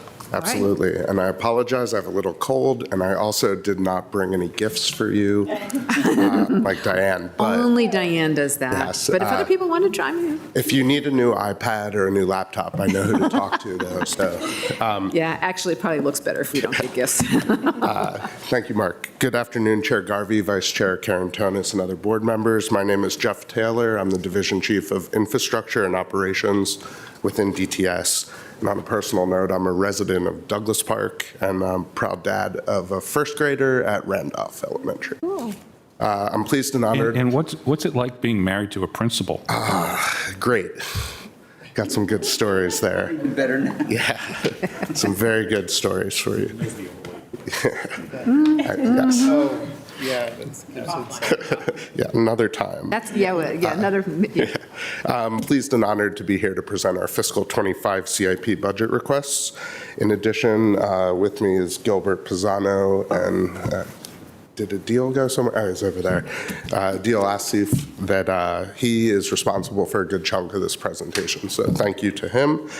And here, back there and online is the DTS leadership team that you met last month, who are happy to answer any questions you may have. Briefly, DTS's mission, as you have heard, is customer service centric and incorporates three key principles: innovation, security, and sustainability.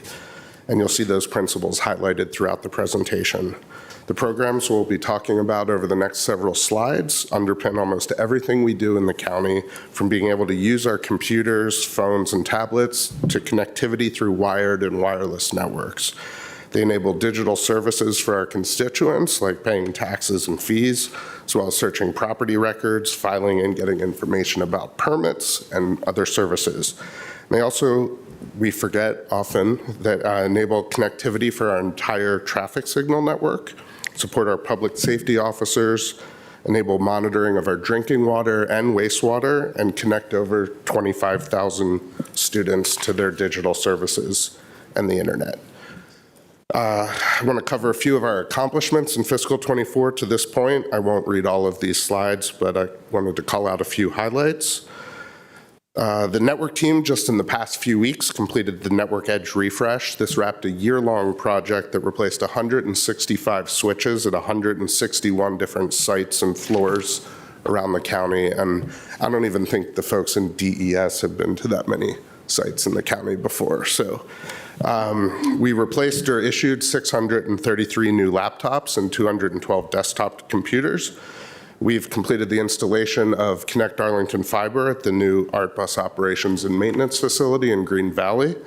And we've brought 5 new payment types into the new enterprise-wide payment portal, which streamlines constituent engagement with the county. And work continues on that. In addition to the enterprise payment portal work that's continuing, we're also working on completing an upgrade and replacement of our wireless infrastructure. We have 983 access points around the county. About half of those have been upgraded, and we hope to complete that work by the end of fiscal '24. We're also upgrading hardware at 21 of our remote access sites that aren't able to be connected to Connect Arlington. And we've begun the engineering phase of undergrounding aerial fiber at 2 elementary schools that are at higher risk of fiber damage, Arlington Traditional and Claremont Elementary. And the bottom 2 projects, the application lifecycle refresh and the telephone modernization project that's underway, demonstrate the progress we've made by adopting and embracing the cloud. And Prism Plus is also underway, and there are plenty of people here that can talk to you about that if you have questions. Go live for finance and procurement is July 1st, with HR and payroll to follow a few months later. On our asset inventory slide, this includes our network equipment, hardware, and applications that help manage and support technology resources across the county. You can see the counts and expected lifespan of each type of equipment and applications. And now the numbers you're probably most interested in. We're requesting just over $13.1 million in fiscal '25, primarily from short-term financing, with additional funds from pay-as-you-go and bond requests.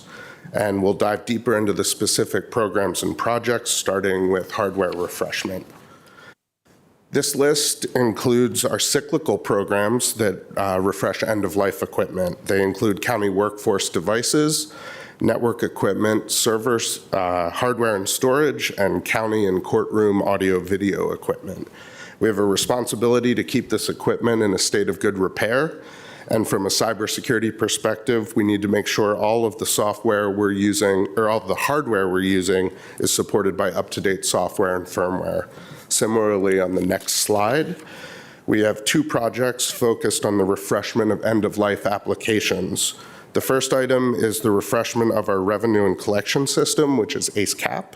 This partnership is in partnership with the Commissioner of Revenue's office and the Treasurer's office. It is a 1-year project expected to be completed in fiscal '25. The second project listed here is the e-government suite of applications, moving them to the cloud. That's a set of 20-plus custom applications like property search, legislative tracker, and housing permits. We've already migrated a few of those this year, but we still have about 15 to go. We're planning on migrating half of those in fiscal '25 with the remainder in fiscal '26. But broadly speaking, to reemphasize the point I made on the previous slide, when it comes to these systems, we have a responsibility to keep these applications trustworthy, supportable, stable, and available. The final 2 programs we're requesting fiscal '25 funds for cover the physical aspects of our network, our data centers and fiber optic cables. One of our current data centers is a few stories above us right now, and it's outdated for our needs. Given our cloud and co-location migrations over the last several years, space is well oversized. We're relocating essential network equipment, the stuff that shoots lasers and light into the fiber optic cables we've laid around the county, to an existing telecom room in a nearby county-owned rather than leased facility. And we're requesting a little over $1.8 million in fiscal '25 for that project, with $1 million earmarked for DES to prepare and modernize the space, and the remaining funds for DTS to plan and engineer the relocation of fiber currently coming into this building. We expect this move to be completed in fiscal '26. The last item here is the Connect Arlington program. We're proposing 4 new projects in fiscal '25, in addition to the projects currently underway. These support the resiliency and redundancy of our partners in DHS and APS at the Sequoia Syfax facilities, as well as public safety with our additional connection to Alexandria for potential use in next generation 911.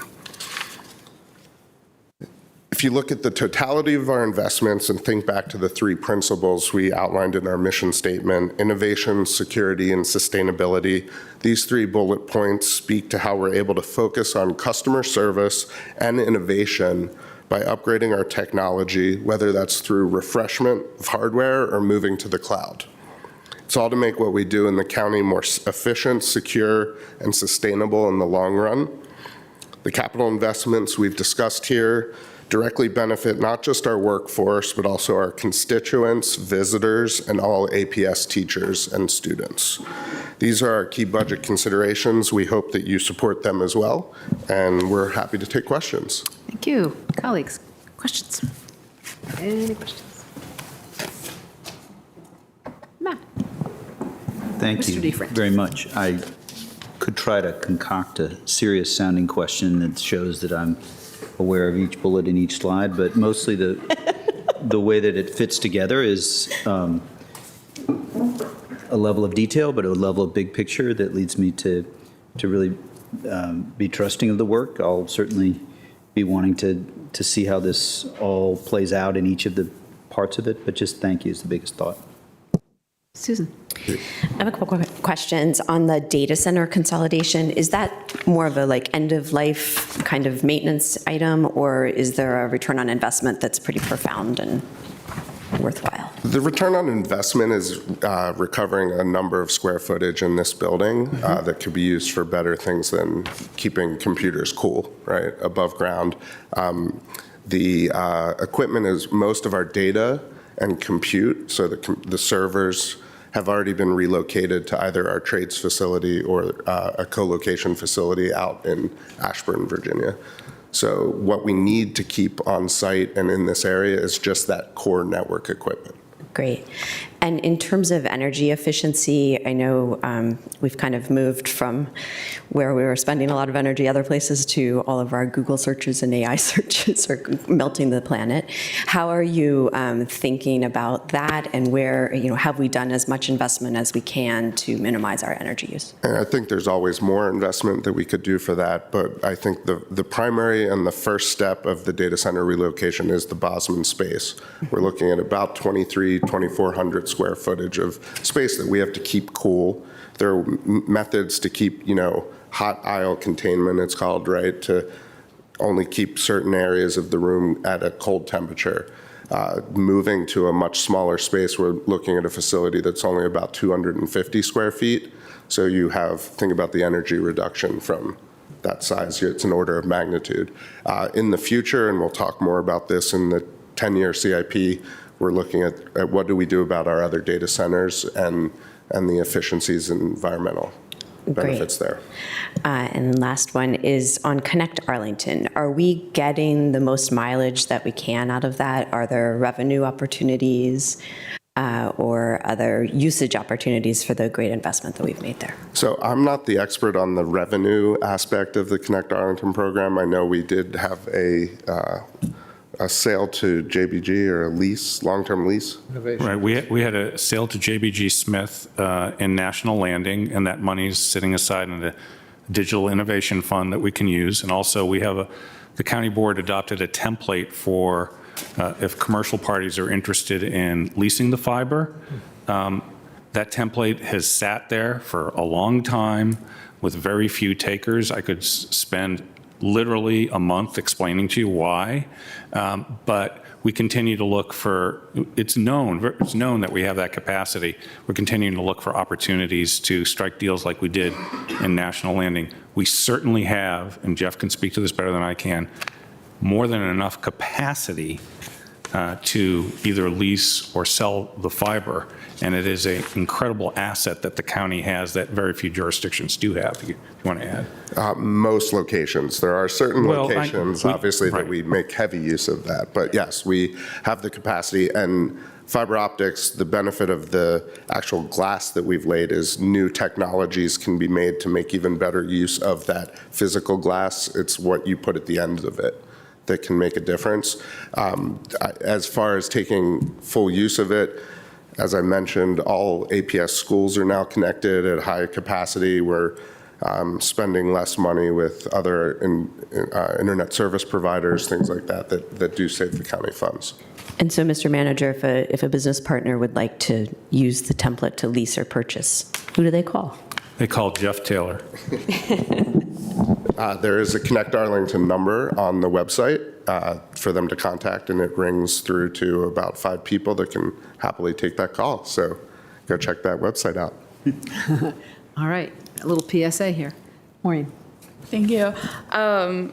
Somewhat connected to data centers and servers, and as we're collecting more information on the customer-facing side, I noticed that there wasn't anything in capital on cybersecurity and data privacy. Can we talk a little bit about the investments, because those are long-term, big things that evolve very quickly?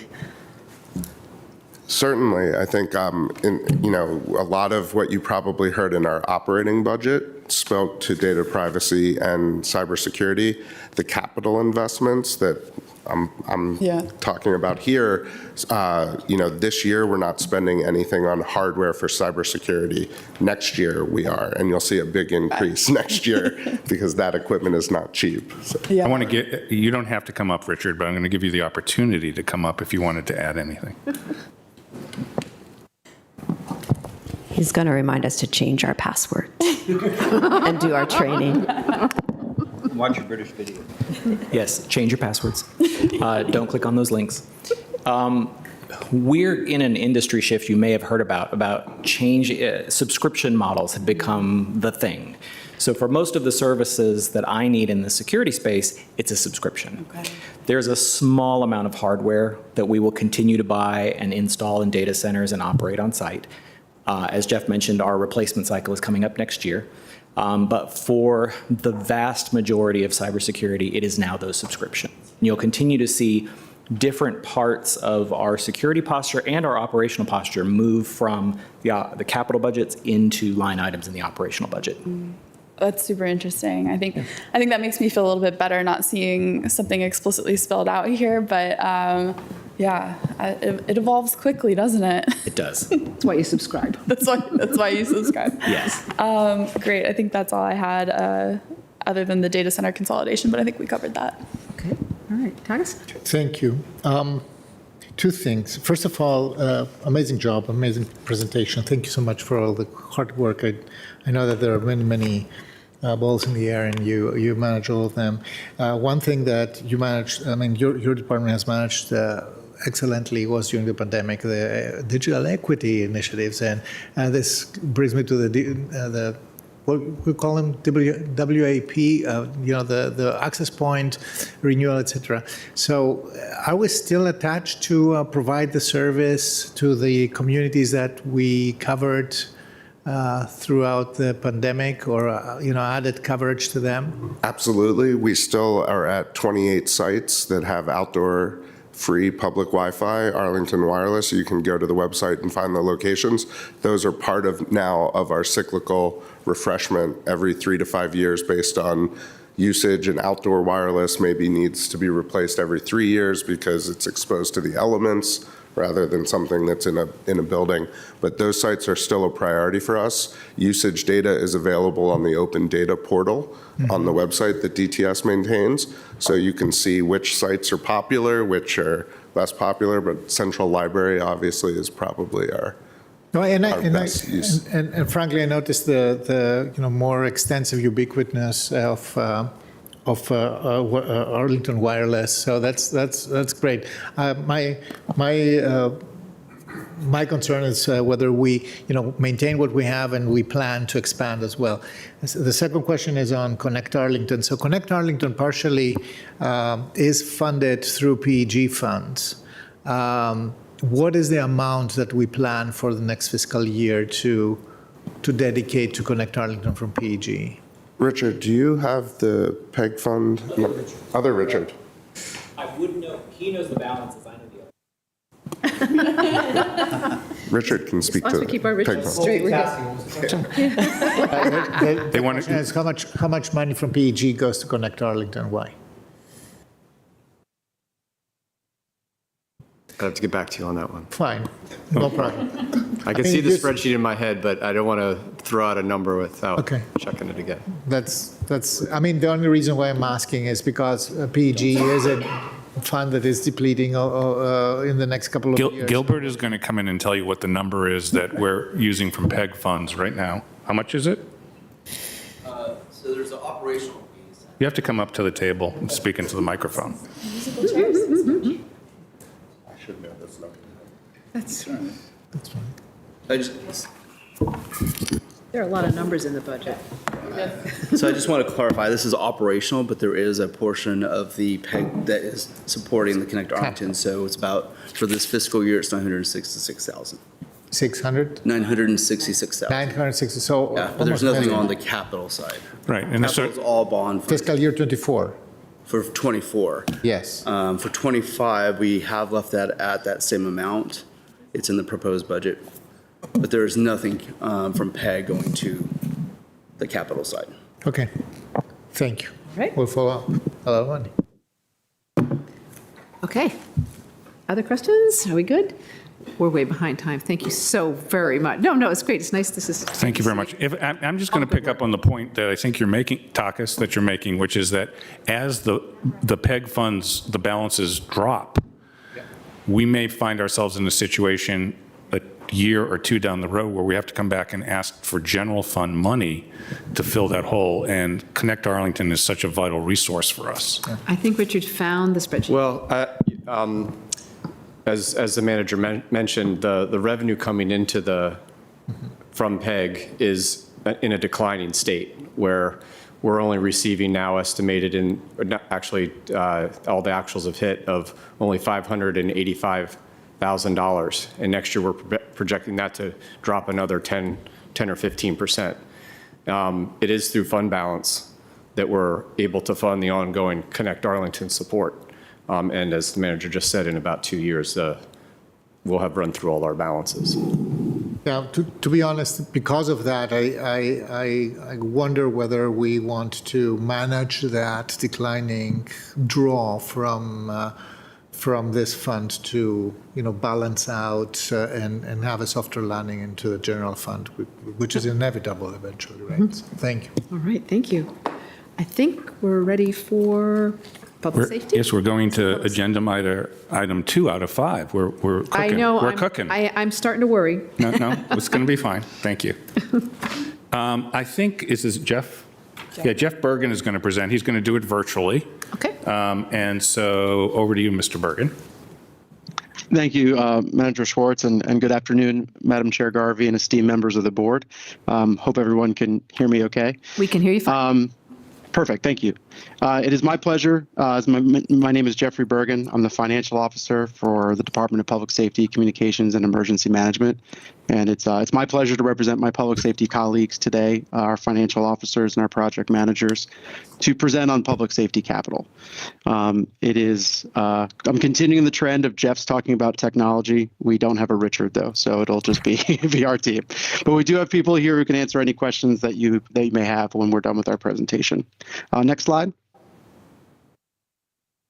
When we started public safety capital about 10 years ago, it started out as an IT-based refreshment program, and it was very small, and it was really focused on our 4 agencies. And over the years, we found that it had evolved. It had become more than just us refreshing our technology needs, and really became focused on our core systems. And as all the other groups have mentioned as well, it really became about the state of good repair and maintaining our systems and making sure that we replaced items within the useful life. But we wanted to figure out a better way to really communicate how it cut across all of our public safety agencies, since I feel like we're a little bit unique in that we all work together for these projects. So we created 6 critical business areas within public safety to really address the investment of our projects. And this is how we organized for the 10-year CIP, as well as every year going through PAYGO and short-term finance. And you can see that our projects are designed to fit into these buckets of public safety communications, response equipment, public safety vehicles, mostly in the fire department, our facilities, detention center security, and our IT applications and hardware. We work with Public Safety Information Technology, PSIT, as well as our partners in DTS. And listening to Jeff's presentation, there were a lot of things that I could hear that sounded very similar to what we're talking about, especially in the areas of subscription models and cybersecurity, which we'll talk about later on. Next slide. With our projects that are underway, we realize that this really represents a day in the life of public safety. These are projects that have currently been funded that are they're not new. They're refreshment projects. Either they're legacy systems or they're things that are assets that just need to be replaced while they're in the state of good repair. But what's interesting about them is if you think of any emergency event, if someone calls 911 from the field, they get into our 911 system, the call gets entered into our computer-aided dispatch and call handling system. That gets put out to the field to our first responders who may get that on their radios. They're going to enter that into their mobile data terminals. Someone's going to show up on scene, maybe in a fire vehicle apparatus, bringing their fire defibrillators. And all that communication is made possible because of the radio systems and the upgrades in the radio base stations. This represents public safety systems and public safety capital.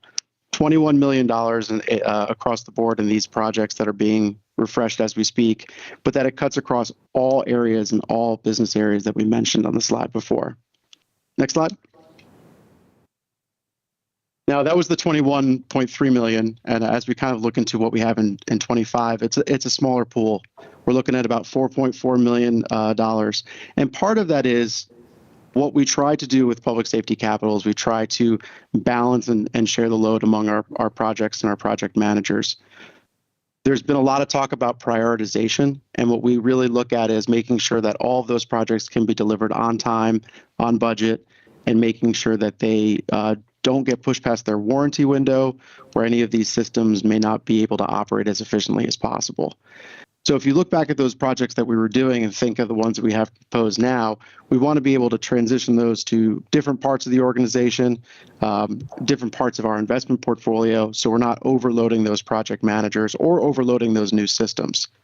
So going into FY25, we are seeing that we're in the second phase of our public safety radio replacement. That is a 3-year replacement of the hardware. So that is our main project that we're looking at in FY25.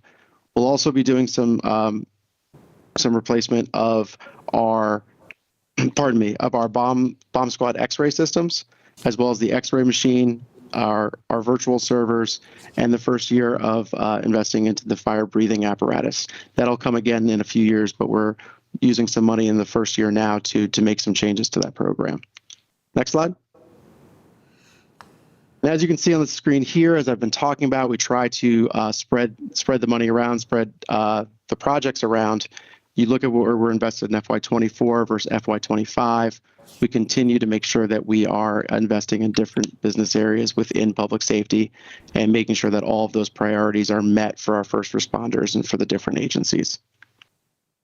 Next slide. And lastly, just wanted to, say in working with DMF, they've worked fantastically in looking at all the different pots of money that are available, whether it's short-term finance or PAYGO, to make sure that all of the projects that we propose can be funded, and looking at the various sources of money that's available. All right, and I think next one. And this is something I heard in Department of Technology Services presentation, very much applies to us as well, is that there are a lot of changes in technology, that we are moving to more of a subscription model, and we're seeing that in the quotes that we're getting back for our projects, that we're moving away from some of the hardware and moving into software as a service, more virtual solutions. The question that came up around cybersecurity, that is also on our operating side, but we're also starting to see it in the quotes for the solutions that we're getting as well, making sure that the things that we are replacing have a resilient component in it and have some more cybersecurity than that was there prior. We're also seeing with some of these virtual solutions that there's changes in how we operate and also in the space that we occupy. So we want to make sure that the projects we're investing, and we'll talk about this more in the 10-year CIP going forward, kind of meet those changing needs as well as the changing needs of our office, as well as supporting all of our initiatives within public safety. And that concludes Public Safety's presentation. Thank you very much. Colleagues, questions? I have one which I might start with, if I might. We have talked in the past about regional cooperation, regional purchases, and it's kind of fits and starts. How are we doing on that? We on some of the radios and things like that, where we're all kind of buying the same thing, and they charge a lot of money for them. We have been able to use, that's a great question. We have been able to use the COG contract for our radio purchases. And since that is such a large one, that is one that we definitely have worked with our procurement staff to make sure we can utilize. So the regional collaboration has worked very well in that regard. Excellent. Good to hear it.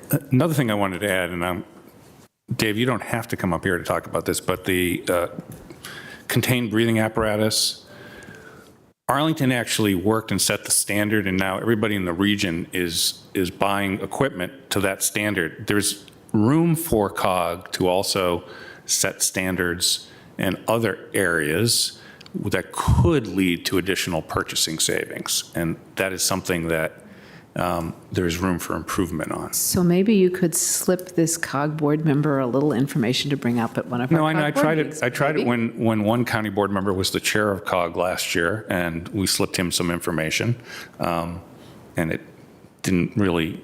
Christian was very vocal about it and didn't quite get anywhere, but we'll try again. Well, we can keep trying.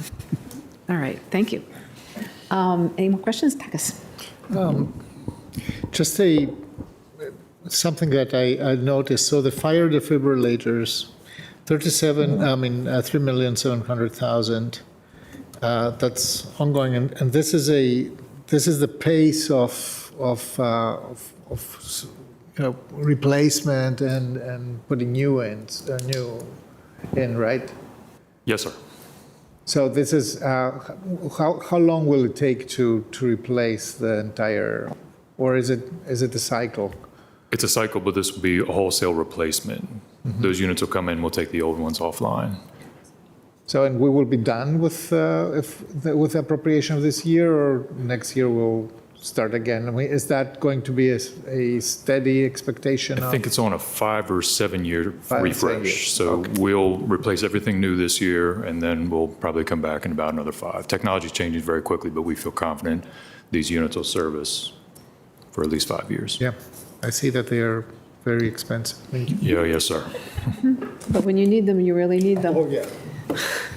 They're definitely cheap compared to the lives that they save. So. Yeah. So, any other questions? Matt?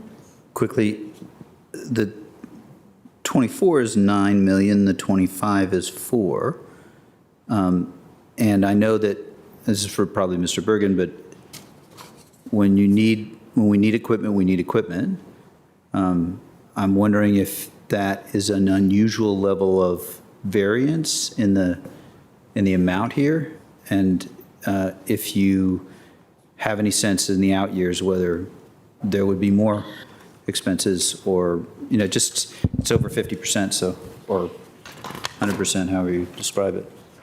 Sure. So I think the biggest variance is the fire vehicle apparatus. That's one that that when that comes out, that drops down a lot. But I think 4.4 may be one of the lower, and then we have a steady, a steady plan, I think, going forward for that. We'll talk about the 10-year CIP.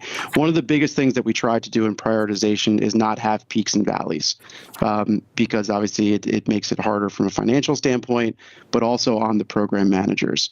I think the 4.4 that you're seeing being a little lower may also have to do with some of the projects we have underway that, due to some delays in some projects, we had to push a few things out. So the 4.4 may be a little bit lower than normal, but I think it's, in looking at what we've seen over the next 5 to 7 years, it's set up very well, I think, in terms of not seeing a big rise going forward, as well as not the equipment that you're talking about, whether it would fail, we have all that under warranty. So we feel pretty good about making sure that we are in a good state of repair, I should say. Great, thank you. Okay, good. I think if that's it, all right, Mr. Carantalis, we're just barely catching up on our schedule. We're good? All right. No, why don't you go ahead and ask? That's okay. It's okay.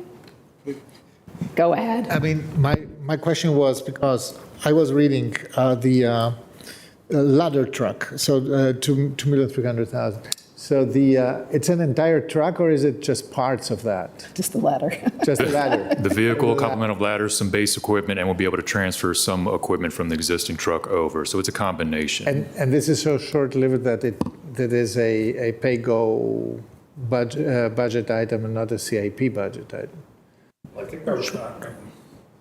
Jeff, you'll know this. I think our replacement cycle for our fire apparatus is it used to be 7. We stretched it out to 8, so it doesn't all hit at once. We try to do it over the period of time. Right. Yeah. Yes. Okay. Okay. All right. Thank you so very much. Thank you. Thank you for keeping us all safe. All right. I think we're now moving to transportation. Is that? Yeah, we spend a little money on transportation. All right. So, are you doing it or is it Vijaytha? Yeah, we're going to have Sarah and Vijaytha do a tag team here. I'm going to turn it over, I think, to Sarah Crawford to start. All right. Welcome. Thank you. So as Mr. Manager said, I'm joined to present our fiscal year 2025 capital budget with Vijaytha Huffman, our Transportation Capital Funds Manager. And we'll begin on the next slide, with an overview of construction in the county. We have a lot of active construction, as you can see with the blue stars on the screen. And we have a lot of projects that will be coming online in construction with the black stars. I think the thing to highlight here is that the folks along Columbia Pike and in Pentagon City have been experiencing a great deal of disturbance over the last year, and this will continue into this coming calendar year and next fiscal year as we work to rebuild Columbia Pike and make those improvements in Pentagon City and Crystal City that were envisioned as part of that planning effort. You could say luckily or not, there will be sharing pain across the county as construction starts in other areas, but that also comes with progress and better facilities and better travel choice options. So shifting to the next slide, we're going to talk a little bit about some travel choice options related to equity. These slides highlight our equity focus and our approach to ensure that our shared modes of transportation are intentionally sited with equity in mind so that access to these climate-friendly travel choices are available and convenient to all people throughout the county. Our Capital Bike Share program began over a decade ago in partnership with the District of Columbia, and it started along our Metro Rail corridors with the idea of providing that first mile, last mile connectivity so that we could ensure that the system could grow effectively. Once it became successful, and particularly as other jurisdictions joined in, we expanded the siting of these stations across the county and along other key corridors such as Columbia Pike, our key bus transit spine. And now we're looking to expand outside to provide more of a trip chaining opportunity. And we're focusing the siting of those stations in equity emphasis areas to ensure that not only is this mode of transportation available for people to make different choices, but it's available for people who may not have all of the choices at their disposal that all other people have. Just giving a couple of statistics regarding Capital Bike Share. Each day, approximately 200 to 250 e-bikes are used within the county and triple that of the pedal bikes used throughout the county. And related to how we fund this, in 2025 funding, we have over $3 million in our Transportation Capital Fund available for expansion, which is purchase of bikes and purchase of stations, as well as operations and maintenance. So shifting to the next slide, I'd also like to highlight how we're trying to manage equity related to shared mobility devices. We don't provide the mobility devices, we permit them per regulations adopted by the county in 2019, which allows us to regulate the number of vendors, the number of devices, and how those devices are distributed throughout Arlington County. At this point in time, we have 3 permanent vendors for 2024 with 1,800 allowable devices within Arlington. We may not always have 1,800 devices deployed in Arlington, but we have up to that number. We've also instituted a corral system to try to encourage appropriate deployment and parking of these devices by users to ensure that the right-of-way isn't compromised for other users who may not be traveling by shared mobility device. How we have encouraged this deployment, in addition to the corrals, is by requiring through our permit that at least 10% of the devices be deployed in equity emphasis areas to bolster the number and the availability of those devices, really to serve all of our population. I would like to highlight, it's hard to see on the screen, but the graph at the bottom of the slide shows usage over time from July of 2019 through December of 2023. So you can see there was that flat line during COVID where no one was really going anywhere. But as we've picked up, you can see the peaks through the seasons, which the highest peaks represent summer, that 2022 and 2023, we had about 1,800 trips per day of these devices within the county. And that stayed fairly consistent over the last 2 summer seasons. Also on the screen, just for reference, is the location of the corrals and then an example of what a corral looks like. Okay, so shifting to funding sources. This is a complex slide, and I think it'll make a lot more sense when we're talking about the full capital program in relationship to the CIP. So I won't go into a lot of detail other than to say these are the additional sources that we use to fund transportation projects outside of PAYGO and bonds. These are the sources that are dedicated locally for transportation capital fund, which has 2 sources in TIF. There are state competitive grant sources, which I've included federal under this line item because many of the federal sources are administered by the state, and we use that to fund our larger scale transit and capital projects. And finally, we have regional competitive sources, which includes the Northern Virginia Transportation Authority regional funds, as well as the Northern Virginia Transportation Commission commuter choice funds, which are essentially the toll revenues that that agency allocates on a competitive basis.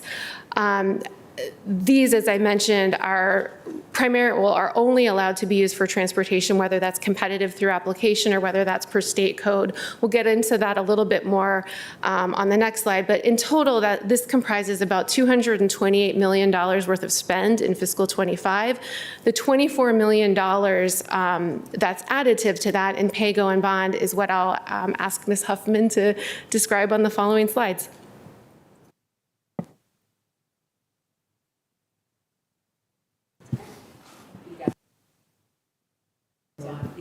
Okay, all right, sorry.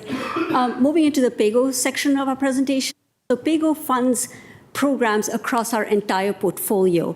And we provided some photographs here of examples that PAYGO funds. So PAYGO helps us maintain our bridges across the county, also helps us maintain our parking meters. It is a crucial component of our paving program. It helps us repair our streetlights to keep them in working condition. And also, you can see the photograph, I should just use the pointer maybe, this photograph right here. It pays to maintain and repair our beacons, the flashing beacons that we have deployed at a really rapid pace over the last 5 to 10 years. So PAYGO is really crucial. However, we recognize that PAYGO is precious, so we try to limit our requests to projects and programs that do not qualify for transportation capital funding or for TIF funding. So on the next slide, we can see our 2025 PAYGO request, and it is a total of $3.3 million. I'm not going to dwell much on this slide because we have several slides that go through each of these programs. Also shown here are some of the other sources of funding that these programs can rely on in 2025, and that may include some carryover balances as well as new TIF or new TCF. But equally important is what you do not see on the slide, and that is the bond requests that we will be coming to you when we discuss the CIP. So many of the programs that you see here do rely on bonds as well for the funding, in addition to PAYGO and some of the other sources. Then on the next slide here, you can see a snapshot of our transportation assets across our portfolio. I'm just going to focus real quick on the areas that have changed the most compared to last year. One of them is capital bike share. We have added 3 stations, as well as about 86 bicycles, including several that are e-bikes. Shared micromobility devices has actually gone in the other direction. As a result of lower permit applications, we are down about 400 scooters and as many as 655 e-bikes. Down here towards the bottom of the screen, signalized intersections, we have added 4 of these. And then we have added about 17 uninterruptible power supply units. So these are battery backups that we have on our signals. And in the event of a power outage, they allow for the signals to continue working. So at this point, roughly 60% of our signalized intersections have the battery backup. Moving to the next slide, here we're going to take a look at paving. So the county is responsible for maintaining over 1,000 miles of roadway. It's 1,058 miles to be exact. And we measure the condition of our roads using a metric called Pavement Condition Index. The Pavement Condition Index goes from 0 to 100. It's a metric that was developed by the Army Corps of Engineers. And we currently have a PCI in Arlington County of 83.3, which suggests that our road conditions are essentially near excellent. It's really a great story. But the chart here provides you some history on the program. There's a lot going on the chart, but the blue lines shows the miles of roads that we pave every year. We operate on a 15-year paving cycle, so roughly we're paving about 70 miles of roadway every year. Now, of course, it depends. Like the arterials, we may pave more frequently because just the traffic volume and the types of vehicles that go on the arterials. The orange line that you see on the graph, that charts our PCI. And you can see that we had reached kind of a low point in the 2012 to 2014 timeframe. And this is directly, following the financial crisis and what it did to assessments. We really didn't have much money to invest in the program, but then we made a concerted effort to invest more. And you can see over these 5-year periods from 15 to 2020, the roadway miles that we were paving was nearing 90, in some years exceeding 90. And that's because we were trying to really catch up with the program. As a result of that, you can see our PCI has been growing every year. And then along with that, as has the customer satisfaction. That's what the red triangles here show, and those have been increasing along with the condition of our roads. The reason PAYGO is critical for this program is that while bonds pay for the actual milling and the paving and to repave the roads, once you have roads that have been paved, it's important to maintain them in good condition. So PAYGO is necessary specifically to pay for the slurry seal and the microsurfacing, and that helps to protect a paved road.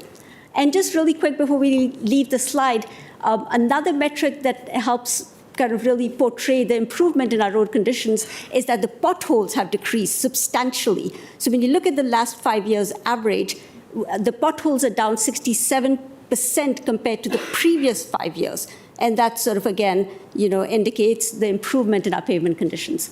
So then moving on. Before you go on, because I love that slide, go back a second.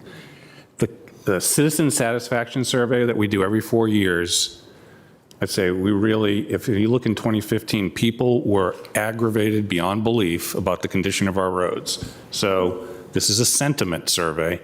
So you can see how we're doing better. We have some room for improvement.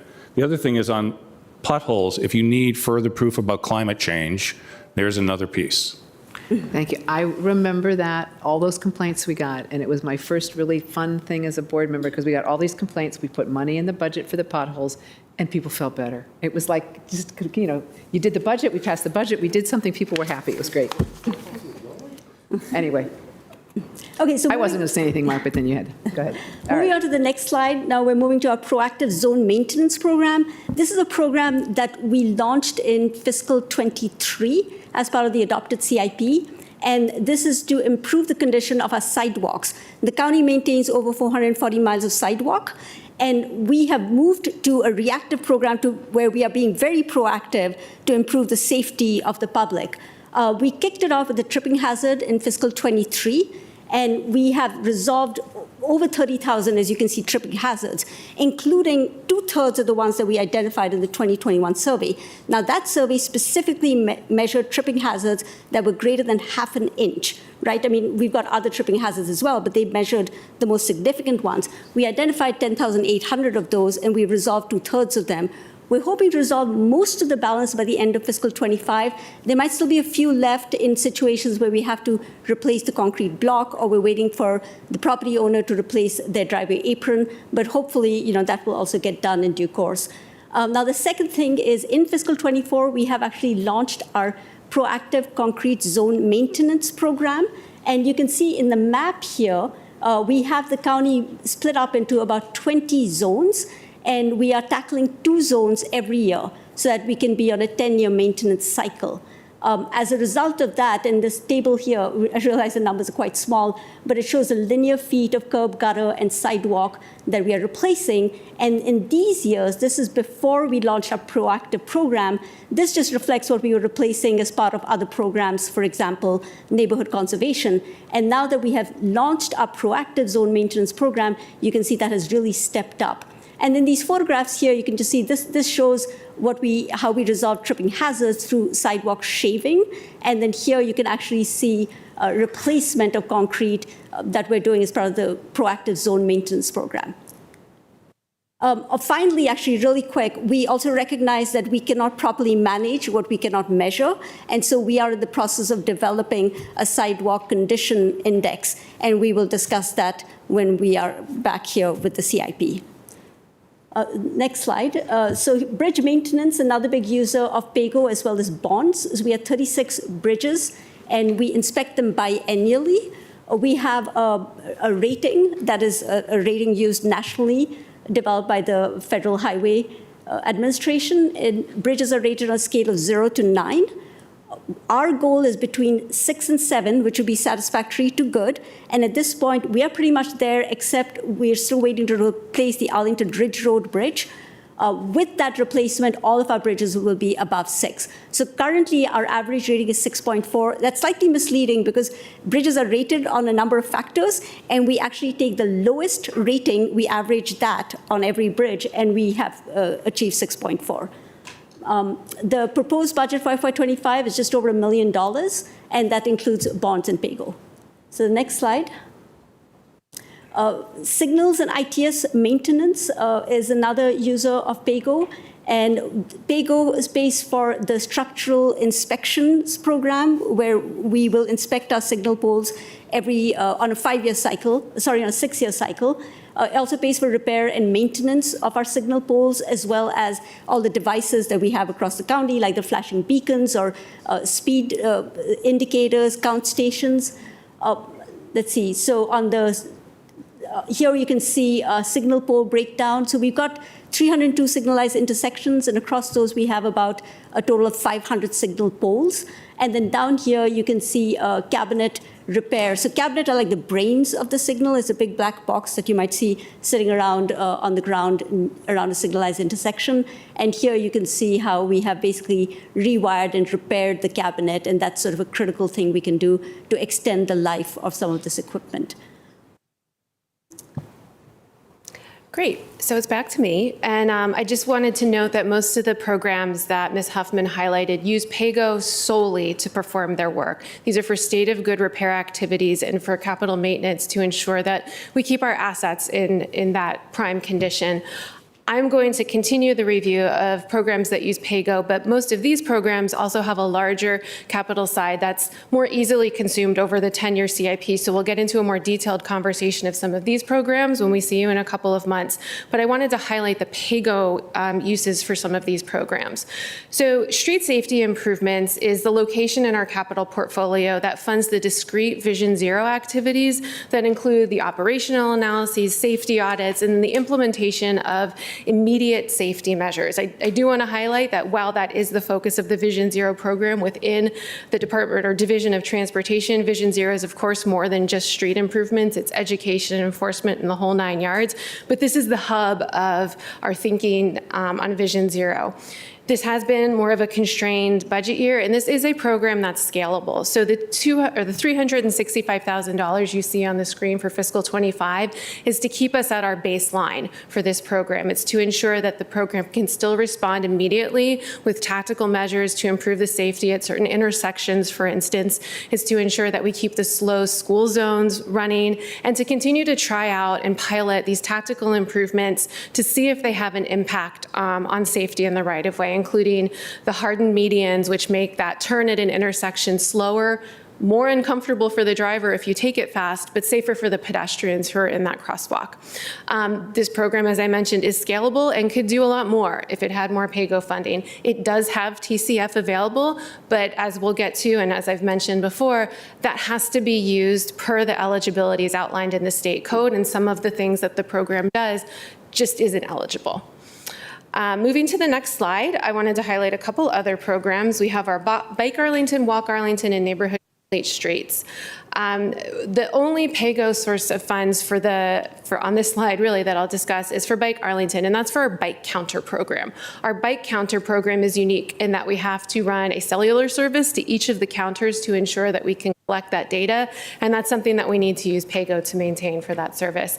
I'll also note that our bike counter program it's unique in the sense that it's really unprecedented nationwide. Not a lot of jurisdictions have the volume of bike counters that we have in Arlington, and we use this data to track mode split on our trails and understanding just the usage of our trails and bike and pedestrian counts. It also helps us apply for grant funding to be able to justify some of the things that we do and the volume of bike and walk trips.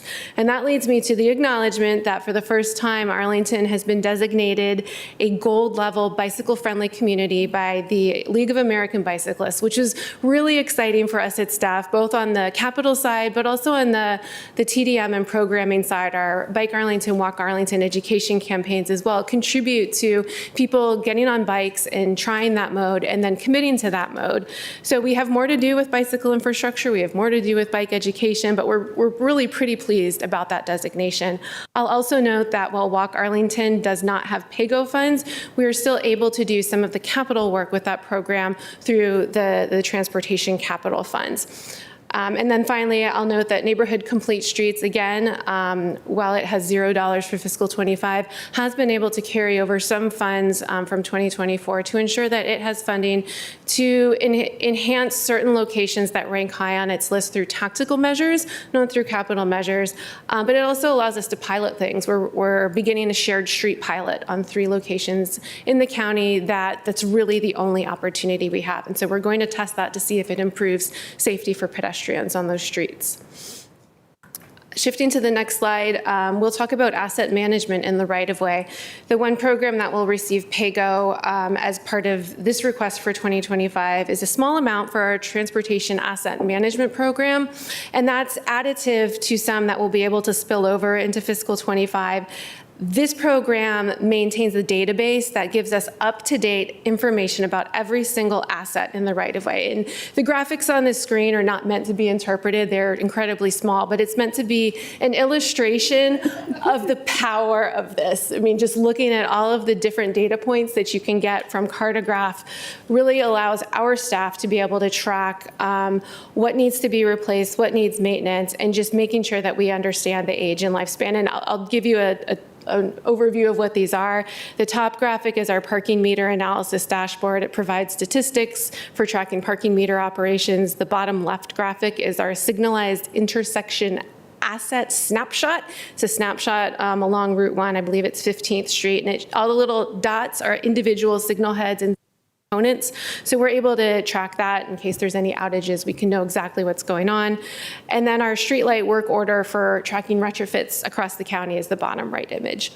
You'll note that those 3 programs that I just noted in some of these graphics, parking meters, streetlights, and trail light maintenance, don't have dollars for fiscal 25 for PAYGO. That's because we were able to save balance from this year to be able to meet the baseline needs of these programs so that we can accomplish our state of good repair maintenance activities. Okay, so now we're going to shift to the Transportation Capital Fund, and we'll get to TIF subsequently.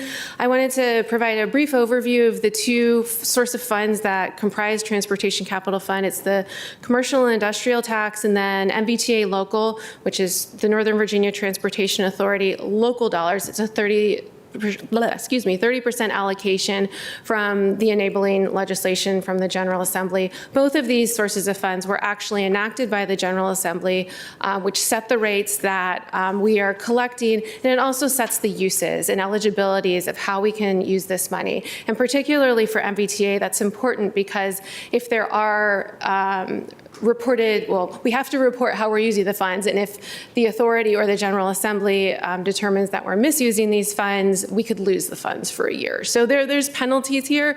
So we try to be fairly conservative as we allocate these funds to ensure that we are meeting the letter of the law, so to speak. Just two trends that I'll note regarding these funds, and I think this is something that we've likely heard across the board. For the commercial and industrial tax, the office vacancy rates have caused that to be lower than previous years, so that is lower than last year. But MBTA Local is a bit higher, and the predominant tax in that source is sales tax, and people seem to still be spending, so it's good news for our transportation sources. On to the next slide. This gives you a snapshot. It's the fiscal 25 snapshot in time of the use of TCF funding. And as we've discussed, there's PAYGO funds on some of, not these projects, but some projects. And we also have numerous grant funds.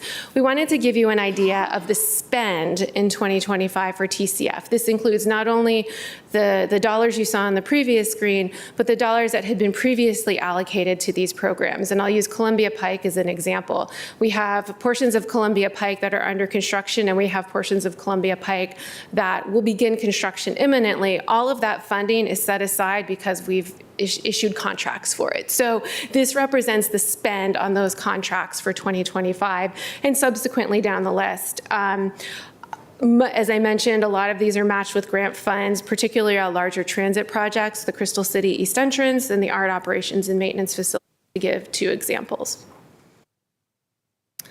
And moving to the next slide, we just wanted to give you a couple pictures of examples of how we use TCF for smaller projects, such as bus stop improvements, to expand not only the comfort, but the accessibility of the bus stops.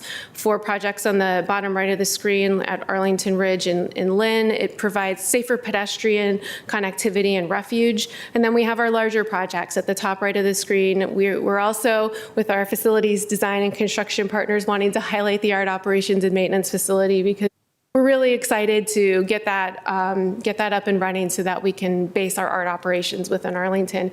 And finally, I did want to acknowledge again the pain and suffering along Columbia Pike. I chose this picture because it's, I think, pretty apt of what people are experiencing down there, the uneven asphalt. This sidewalk's actually closed because it's under construction at the time of the picture was taken. But I think you can get a sense also from this graphic that the sidewalks will be much wider and much more generous, as we see on the western end of Columbia Pike now. And those utility poles will be removed to allow for that ability for pedestrians to walk with more space. So it's a work in progress, and we appreciate everyone's patience as we implement that project. I did want to give an update on an item that the board had requested funding for in the last budget round. We received about $250,000 to conduct an assessment of all of our bus stops. We are not finished yet. We have an initial inventory, and I wanted to share that. We do plan to report out during the CIP process with a more comprehensive final assessment, a tally of all of the bus stops, all of the deficiencies, and a path forward with options for funding levels on how we can address these. But for now, I'm kind of giving a sneak preview. And these numbers will change because we're still doing QA, QC, and we're still resurveying some of the locations. So we have 990 bus stops, and 60% are not compliant with current regulations. And that is an increase from what you've heard before. As we know, over time, regulations have changed, and we are now assessing on current regulations. I'll go into a little bit more of how that assessment took place and what that means as I get to the graphics. 10% are not accessible, and that means that it is deemed that a person with mobility challenges would not be able to access that bus stop, which is a real concern. So we have a working implementation strategy that divides the bus stops into 3 levels, level 1, 2, and 3, that allow us to kind of isolate and identify a path forward for each of those different levels. Level 1 was the easiest, with roughly 40% of that 60% in non-compliance. And you can see on this image, the bus stop generally looks pretty good. It has a nice sidewalk access, a nice shelter, but simply the placement of those newspaper boxes deem this bus stop in non-compliance. So there are issues like that we can fairly quickly address and bring into compliance a good number of those stops. And we're already looking at how we can set that in motion. The level 2 stops, which represent roughly 35%, I'm using one example here. There's many different examples of the but in this case, we have a sidewalk that does not have concrete to the curb, which means that there's not that smooth connectivity to where the bus would stop. In order to fix that, we would have to rip out most of that sidewalk because of grade and slope and drainage issues. So that becomes a bit more of a complex project that will require a little bit more design. And finally, the level 3 stops, which are roughly 25% of the 60%, have a whole host of issues. This is a particularly egregious one where the sidewalk isn't wide enough. There's no curb ramps, there's no refuge, there's no station. It just doesn't work. And to consider this a bus stop upgrade is kind of a fallacy because it requires so much more than that in order to get even to the bus stop. So this becomes possibly more of a complete street rebuild, and it just jumps into another category that we're having to consider this potentially separately outside of the bus stop program. So once we can kind of sort out and isolate all of these different stops and figure out and quantify a path forward, we'll be back to you for more information. So then moving on to the next slide, this shows our 2025 budget summary for TCF. So that's both components, CNI and NVTA local. Expenditures are expected to stay relatively flat year over year. I should mention that the expenditures include not just directly associated with TCF, but also grants, because transportation grants are reimbursed after the fact. And so TCF effectively fronts the money, and then we apply for reimbursement every quarter. On revenues are down about 3%, and that is driven by the reduction in CNI projected. NVTA local has actually gone up a little bit based on the slide that Ms. Crawford went through. And then from a staffing perspective, we are adding 1.5 FTEs. This does not represent staff augmentation, however. All we're doing is we're simply moving 1.5 FTEs that are currently home costed to the general fund, and we're moving them over to TCF. That's all that's happening. We're now moving on to the TIF, which is the Crystal City, Pentagon City, Potomac Yard TIF. And this is a set aside, a 25% redirection of the general fund in this area that is used for infrastructure improvements within this area. This was approved in 2010 and is used for both open space and transportation improvements in the area. I'm sure we'll hear from Parks during the CIP process about their proposals for TIF. Projects funded with the TIF provide that critical gap in what otherwise would be handled through redevelopment. There are redevelopment initiatives that were contemplated in the Crystal City sector plan, and there were county efforts that needed to complement that in order to realize fully the goals envisioned in that plan. So that's how we use TIF. And it is a smaller source of fund, as you'll see on the next slide, and we do use it to match and leverage external funds. And in the case of both of these projects represented on the screen, the new roundabouts at Boundary Channel Drive, and then the Army-Navy Drive project, which is currently under construction. Boundary Channel is wrapping up and will be complete soon. On the next slide, you can see the 2025 budget summary for TIF. And here you can see the expenditures actually growing up. They're growing quite a bit as you go from 24 to 25. And that is almost entirely driven by Crystal City East Entrance project, which is our big transit project. Revenues are also going up a lot, almost 50%. It's a little misleading, honestly, because the underlying assessments may only be growing by 2 or 3%, but because TIF is measured off of a base year and it's the increment, and we get 25% of the increment, it tends to be very volatile. So if assessments are going up a little bit, TIF goes up a lot. If assessments are dropping a little bit, TIF looks like it's falling off a cliff. So it's a little misleading. FTEs are staying constant at 6.5. And then moving to our last slide on key budget considerations. As Ms. Crawford mentioned, the constraints on PAYGO in our budget would result in limiting our ability to undertake certain tactical projects as well as quick build projects. Additionally, it may prolong the life of our assets in terms of us having to use repair and maintenance to prolong the life as opposed to replacing them per industry standards. So both of those would be considerations and concerns. The next point is just as a reminder, TCF, in addition to paying for many of our capital projects, it also funds program administration and operating costs, for example, for transit operations. And this is an important point because the percent of TCF that is going towards program administration and transit operations has actually been growing every year. And it's not just transit, I should correct myself. Also capital bike share operations, TCF pays for it.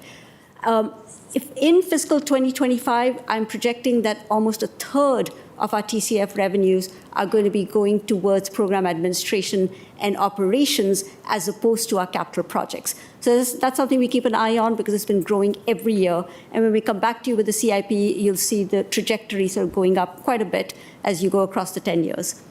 And then finally is that we have just sort of are kicking off the update to our master transportation plan, and that will help inform the next set of capital projects for our portfolio. That's it. Thank you very much. I think we have our Transportation Commission here, Mr. Slatt, and then we'll take questions.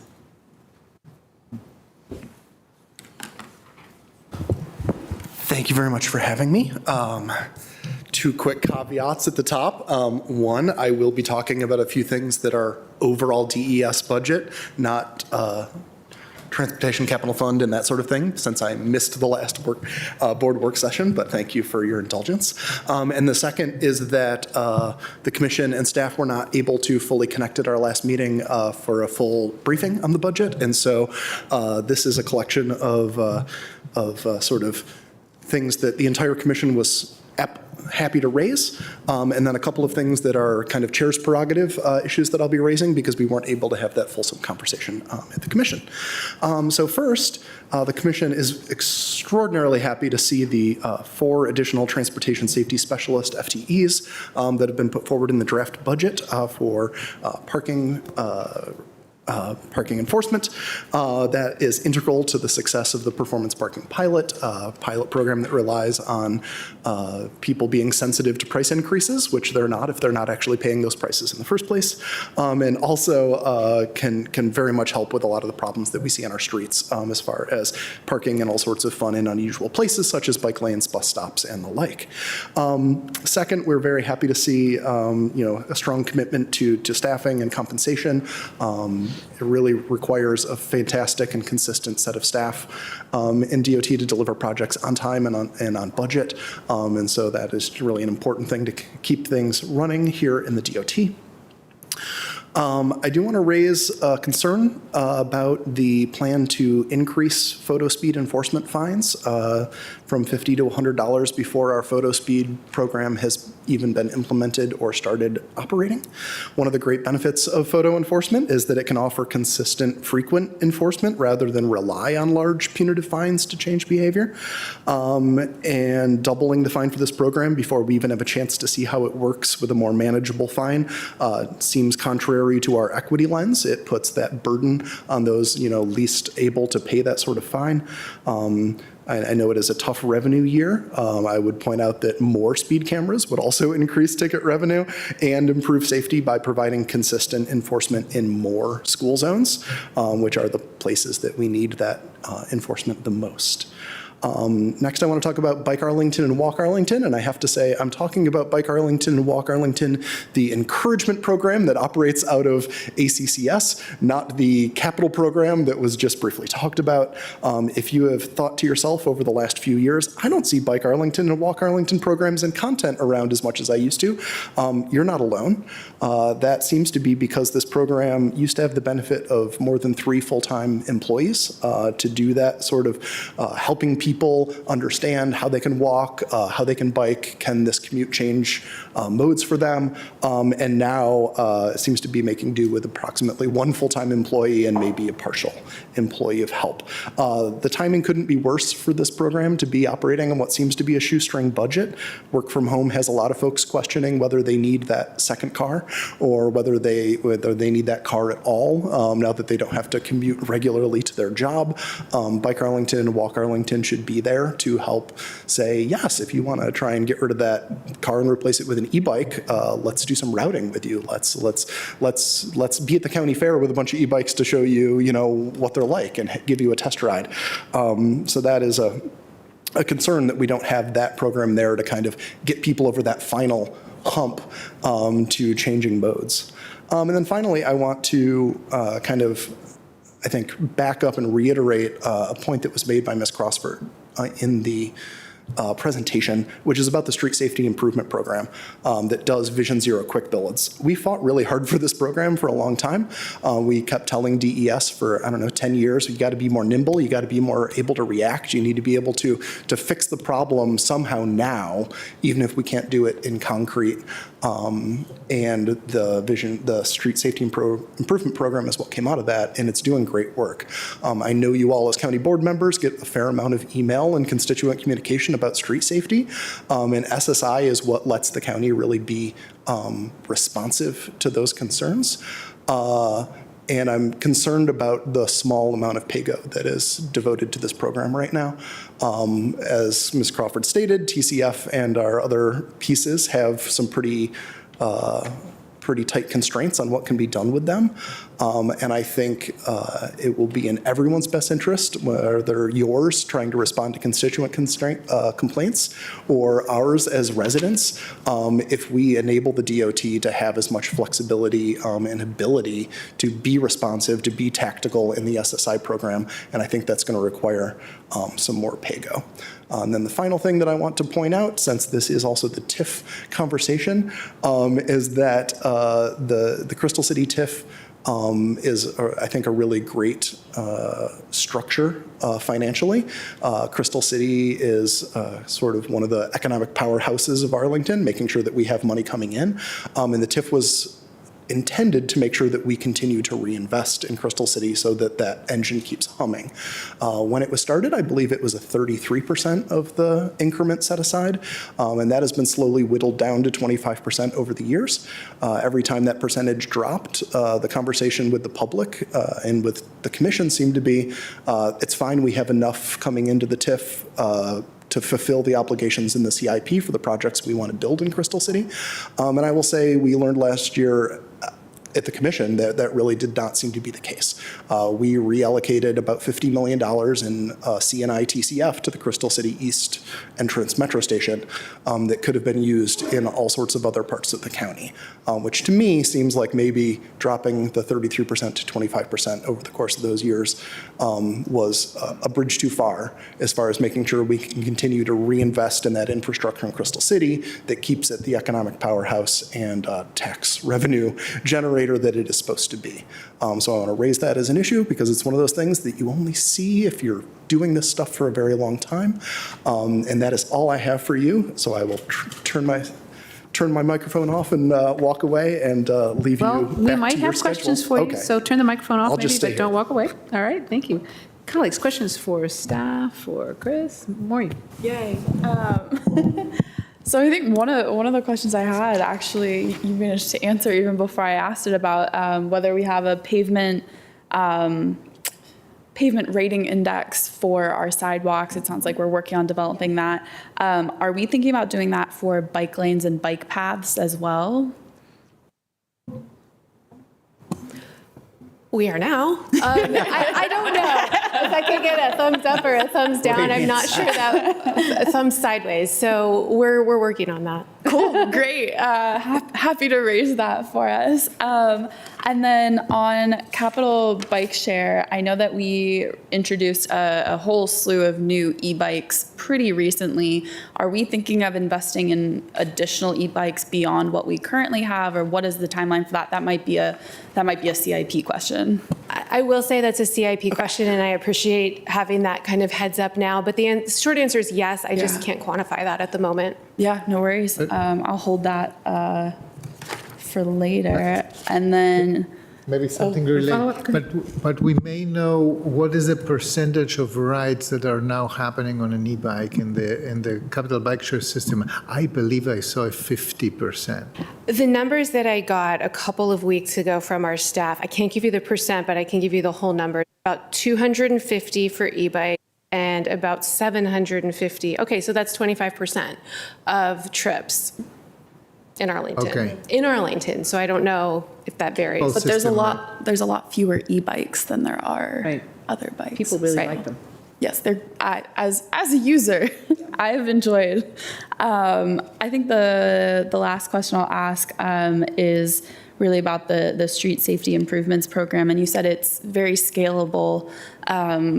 Do you have in mind kind of, how much could we spend in 1 year if we were really going to? I'm going to give you that number Yeah. as I dip into that $26 million I threw across the table to you Like with you a can number. read my mind. We'll send that to you. Okay, thank you. All right. Takis. Oh, thank you. First of all, this is always a very comprehensive tour through the 10,000 things that your department is doing, and thank you for all the dedication to this. It really makes a very big difference, and it's very visible on the street. I have to tell you, there are a couple of diamonds in there, like, for example, the intersection that you just completed up in Arlington Ridge, that is a $1 million project after all, and how much of a difference it makes. I mean, it's amazing. I want to piggyback a little bit on Mr. Slat's discussion about the baseline for the SSI program. How do we calibrate this baseline? How do we say, so this is the right amount of money to have to address the basic needs, or this is how we anticipate what we're seeing? We have a little bit of experience now with Vision Zero, so we may begin to understand what is Arlington's real pace, right? The real need. So the answer is yes, and I can give you a simple view. If we want to get into more detail, we might have to phone a friend. But when we put together our budget request, we put together that baseline, that $365 million. I wish, 365,000 to get that basic programming of the safety street marking, safety technology, and those pilot projects. We may learn of a different number at some point soon that would be the additive that we could do if we could do more. So take in mind the quick builds. Actually, Mr. Slat mentioned them. They are a fast way to get things in the ground. They are becoming more expensive and a little bit more time consuming the more that we do, because costs are increasing across the board on everything, on design services, on the of even quick builds. So the costs are increasing a little bit. That's one thing.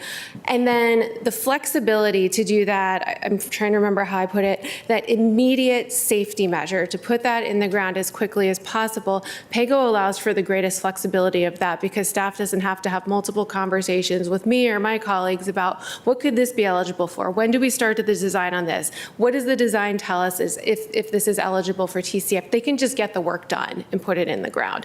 So it allows us to do just that little bit more. And so there was a staff capacity level that was set and a funding level that was anticipated in order to do that for 25. But help me understand. So how do we calibrate the baseline? How do we say that $365,000 is right at the comfort level? It's right where it needs to be. And we are not going to be in hot water. We are not going to face probably not going to face a major challenge there that we have to do more. Mr. Neighbors has a. Hello, I'll try to answer. So basically, what we're funded for right now is to do what we have internal capacity to achieve, basically. So with the SSI funds, a portion of that is for the quick builds, and that's about 75% of the total funding. So that's not just PAYGO, but it's about 75% of the total funding. And with that, we can do about 10 quick builds per year. As we mentioned, some of those The costs are going up from design to implementation, so that's made us more constrained in the number of projects that we can do per year because the costs are going up. The other things that are funded are a lot of the tactical things that you see that were presented by Sarah. The speed humps, the bollards in the streets, and things like that. So one of the constraints with that is our staff's capacity to deliver. And so that's kind of how we're gauging and budgeting how much we can do. If, with more funding, we'd have to go to outside or external resources to help deliver some of those products. And so that's kind of how we're budgeting it in general in terms of what the capacity is with our current staff to deliver. Does that answer your question? Well, yes, it's very helpful. I begin to understand that if we want more, we probably have to increase the capacity as well, not only the staff capacity as well, not only that just the available money. Right? The marginal cost would be much larger, yes. Susan. I had a question about sidewalk closures during construction, just sort of a policy question. So especially along Columbia Pike and along Fairfax Drive and other locations, we have been doing a lot of construction, and you showed a picture where one of the sidewalks was closed. How are we doing on getting to a sort of more urban standard where we maintain a path of travel for pedestrians, even if we need to take one away from cars? So with every project, we develop a maintenance of traffic plan, which gives not only our staff and our contractors, but also those using the facilities, the understanding of how traffic is meant to be moved during construction. It's not just auto traffic, it's also bicycle and pedestrian traffic. And we always provide that pathway that's available. It might mean crossing the street. It might mean not a long detour, but a detour that isn't that direct route.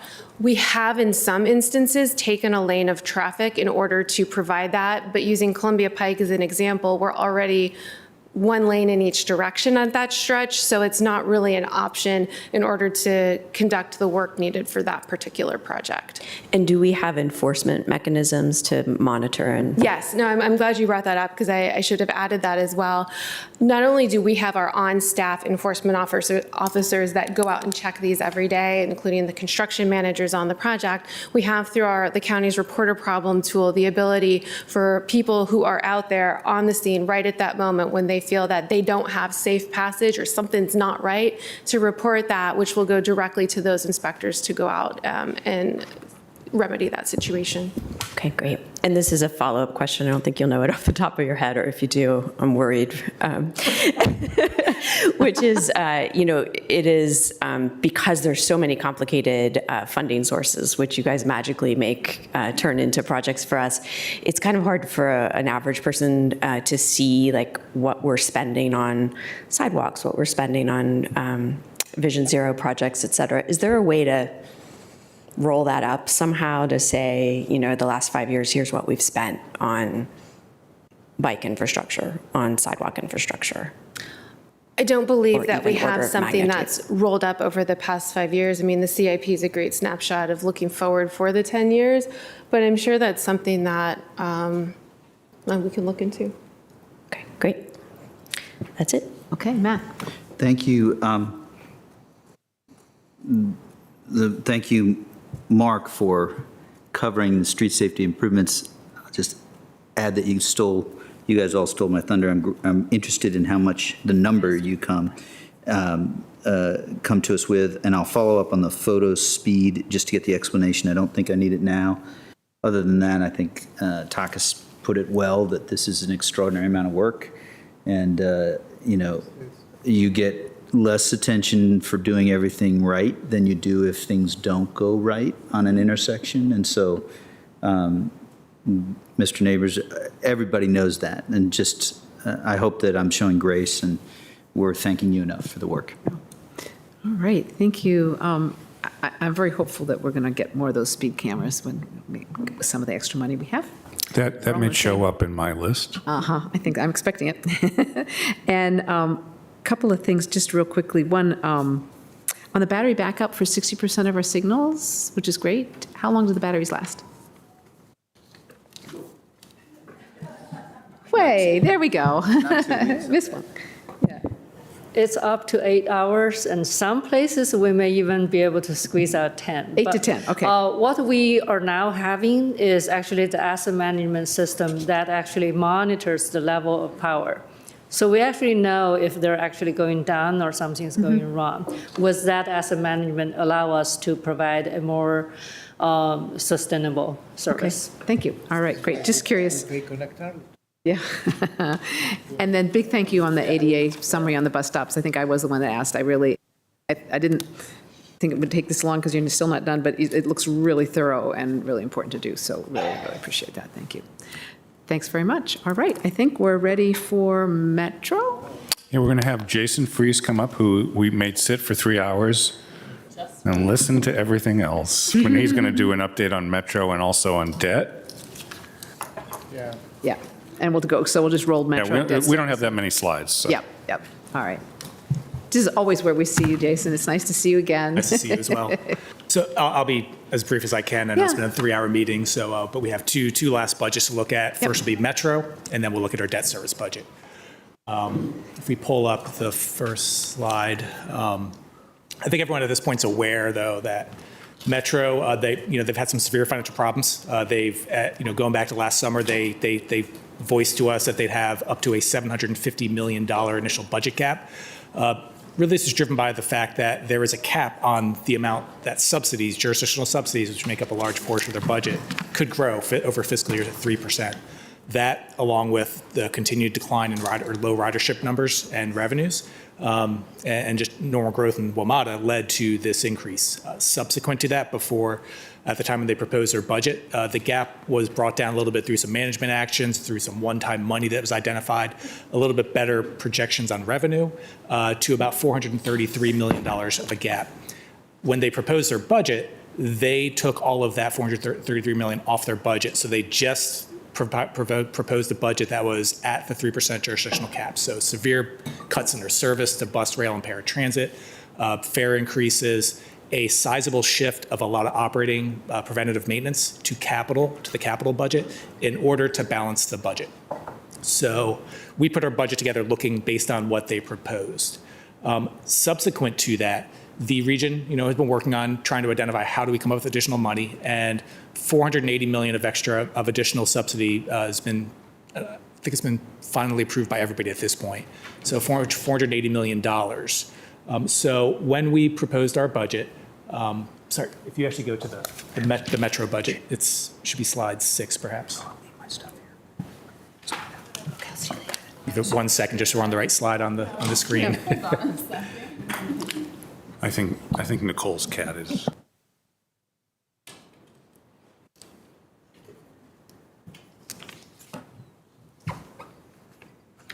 Here we go. Here we go.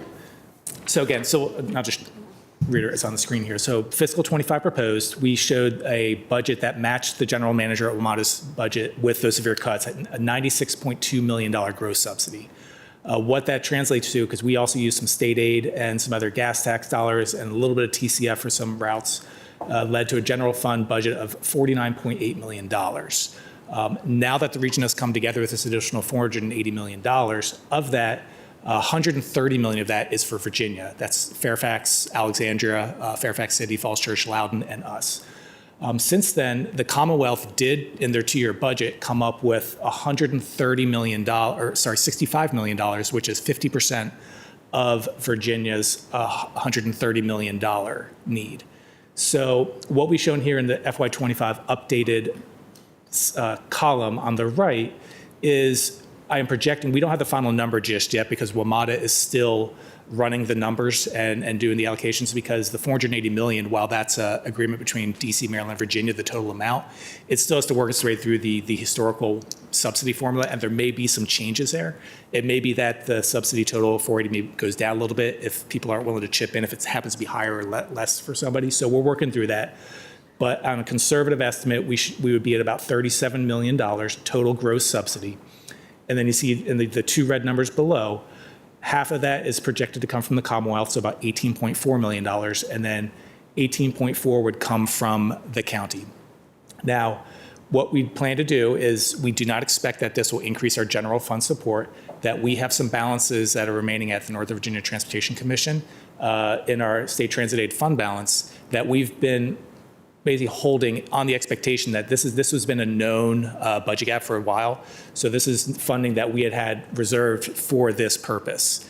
And so we're using that money this year, and it should not generate any need for general fund support in fiscal 2025. However, what we'll show on the next slide is that this is not the full picture. While 1 year may be solved, we still have a lot of concern going forward. So if we go to slide 7, some of the considerations are that it's a significant increase in our subsidies. And when you look at it, the majority of the funding that was used to solve fiscal 2025 was one-time in nature. It's using one-time funding, where the Commonwealth provided 2 years of match in their 2-year budget, but not beyond that. So of this $130 million increase for Virginia, half of that is 2 years from the Commonwealth, but it's one time in how they sourced it. And then you saw on our side, it is coming from available revenues we have for this budget gap, but this is much higher than we expected. So it's a potential that by fiscal 2027, we may be facing that we've depleted all of our one-time funding. The Commonwealth, if they don't continue their match, there could be as much as, a note here, it could be a $50 million gap at the county, and we would have to identify sources if we continue to fund them at their full levels, full service, and at normal levels. So that's where we're looking right now, is a concern about really 2 years from now and next year as well. I think you all heard that there is an intent to study WMATA and look at their budget and their operations. I don't know what the ETA on when that will be, but it is an ongoing concern. However, at least for the time being, for fiscal 2025, we were able to secure the funding that we'll be able to get by. It's just those out years where we're going to have a lot of concern. We kick the can down the road for yet one more year. Yeah, right. Thank you. So I'll pause there for questions on I'm Metro. retiring, so I don't. Well, you will be a taxpayer. I will be a taxpayer. I'll come and complain. Actually, I think we're going to get to a point where the jurisdiction, I mean, I've had that discussion at NVTC with folks that, my colleagues around the region, that at some point, we're just not doing it. We can't make our taxpayers, fund this whole thing. So they've got to come up with something different. Hopefully, we will. Any questions on this? Now that I've just sort of done a little soapbox rant. Okay. I have one quick question. Yeah. Are those assumptions taking into account the growing ridership and fare enforcement that we're seeing this month? The out year gaps? Yeah. Are they conservative or optimistic? The hope is that ridership improves and that, fare enforcement, that, the revenue improves. Right now, those are based on, I think, most likely conservative estimates at Metro. Okay. I think as we've moved forward through the months, they've continued to see a little bit better ridership than they've expected. So my hope is that, the gap may come down a little bit, but it's a drop in the bucket is my guess. We're talking into, single percentage, maybe, 10%, something less of a $50 million gap for Arlington alone. Yeah. So it would be helpful, absolutely, but it wouldn't solve the entire issue. I mean, I think as everybody knows here, my understanding is that when Metro was founded and everything was worked out, it was said back in the 1960s this was going to be unsustainable and had to get fixed. And they've been kicking it down the road for a lot of years, but we're getting to the point where it really is unsustainable, I think.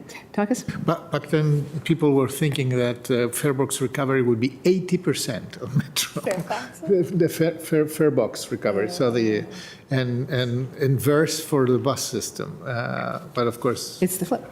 It's a flip. Mm-hmm. Thank you. I think we're ready for debt service. Okay. Yep. So we'll move to the last subject, which is the county's debt service for fiscal 2025. So as a reminder, the county's debt service budget, it includes the county's portion of our outstanding general obligation bonds, as well as certain revenue bonds that we have issued for county projects. It excludes Arlington Public Schools debt service, that's in their budget, as well as utility fund debt service and stormwater, that's in their respective budgets. So it's paid from those funds. What we'll show here is that there's a total expenditure line, and then there's a total general fund supported debt service. And this is because there's a portion of some of the debt service that's paid for from other funds. So AHIF pays for debt service on two different items. One is a bond issued back in 2009 for Buckingham Village for some projects there. And then the other part is for Barcroft, it was an original $150 million line of credit we used to provide a acquisition loan. And it's down now to $135 million, and we'll talk in a second how it's proposed to go down to $120 million as part of this budget. So those are two funding sources that help support the entire budget. If we go back there, but the general fund budget for what's paid for from general fund dollars is projected to grow by $5.1 million in fiscal '25 to $84.6 million. Now, this increase, it's primarily from a planned issuance we have later this spring or in the May or June timeframe of $82 million of our fiscal '24 GO bonds. Debt service picks up 1 year after we issue, so it's an impact at fiscal '25. So that is about a $5.3 million increase in our debt service, offset by about $200,000 of lower debt service on our existing debt as old debt rolls off. So for the net of $5.1 million.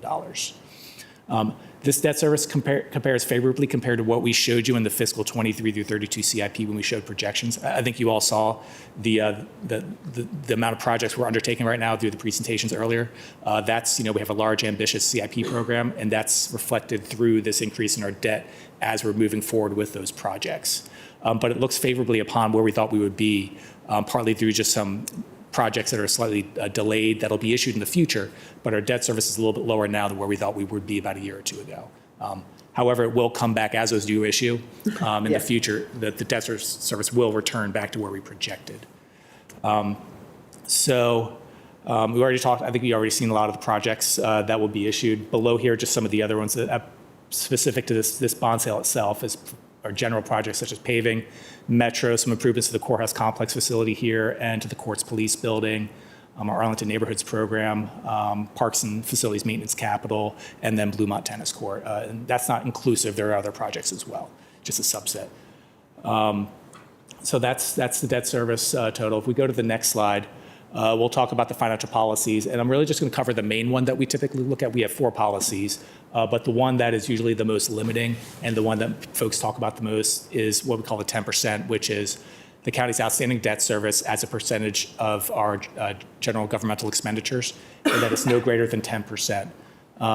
As you can see here, one thing just to note about this is that it does include both the counties and the schools' debt service. It excludes stormwater and utilities because those are enterprise funds, but it does include the county and the schools' combined debt service. It's looked at, it's what the rating agencies look at on a holistic level as one single number.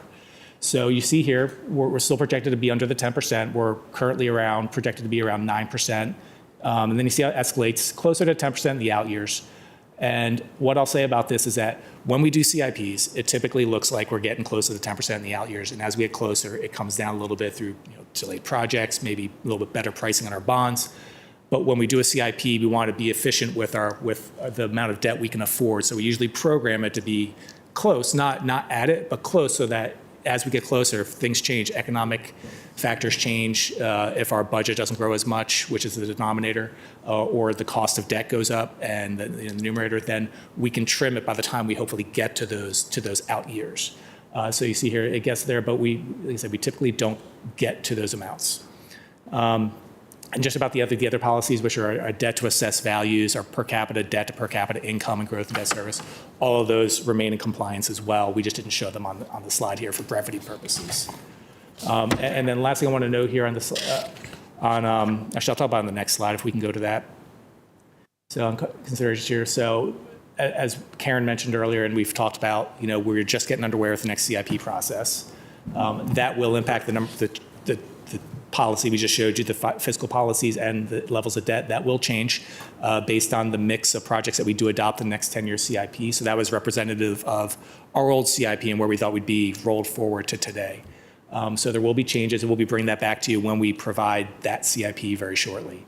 Again, it will adhere to the policies for debt, so that will be structured appropriately to maintain each of those policies. And then, as I mentioned earlier about Barcroft, we have proposed, I believe it's the $15 million of additional pay down. So the numbers that I've shown here were the Barcroft line of credit, it is a short-term line with relatively high rates, I would say, given the current inverted yield curves. So anything we can use to pay it down is beneficial. So the projections that I have here were showing, based on that pay down, at $120 million, which would saves roughly about $700,000 a year in interest for every $15 million that we pay down in the current interest rate environment. So it's a decent chunk and change every time we can put more money to get that paid down earlier, right?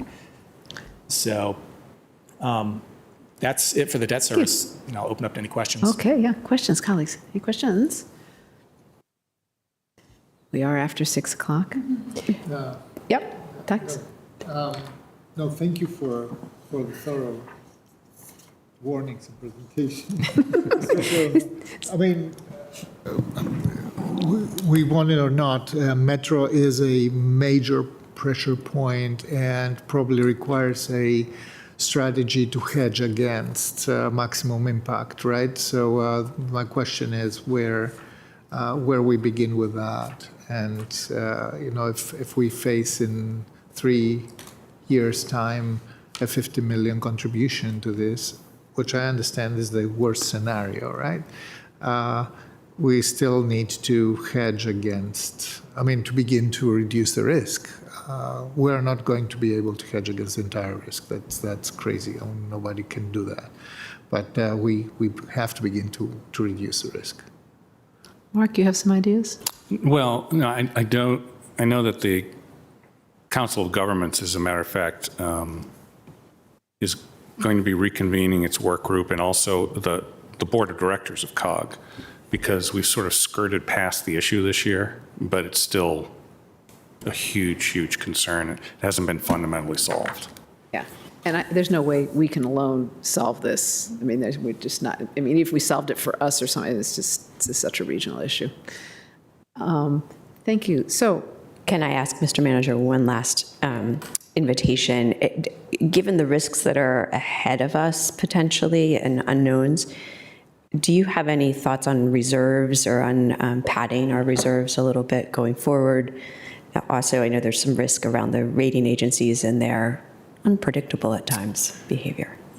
Yes, and I think one thing that I may recommend to you out of this $26 million is that we take a look at, we have reserves set aside in 2 buckets. One is our revenue/economic stabilization fund, which is at 1% of our general fund balances. That is something that I'm probably going to come forward and ask that you increase that a little bit, because it is the reserve that counts against our reserves, but it is also something that the board can access in really tough circumstances, and we've done that before. So you may see that in what I proposed to you, probably something in the order of going from 1 to 1 1/4, or maybe even a little bit more. But it costs it's going to cost some of that money. You'll see. Yeah, absolutely. Thank you. Well, thank you.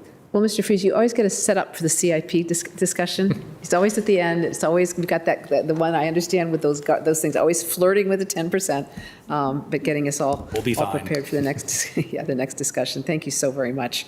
All right, everybody, we're going to be back here at 7 p.m. for our tax rates and fees public hearing. For those listening, speaker sign up for tonight's public hearing is available online and here in the 3rd floor atrium. And we will hold a wrap-up work session next Thursday, April 11 at 3 p.m. And we are adjourned and will reconvene at 7 p.m. See everybody here in this very room.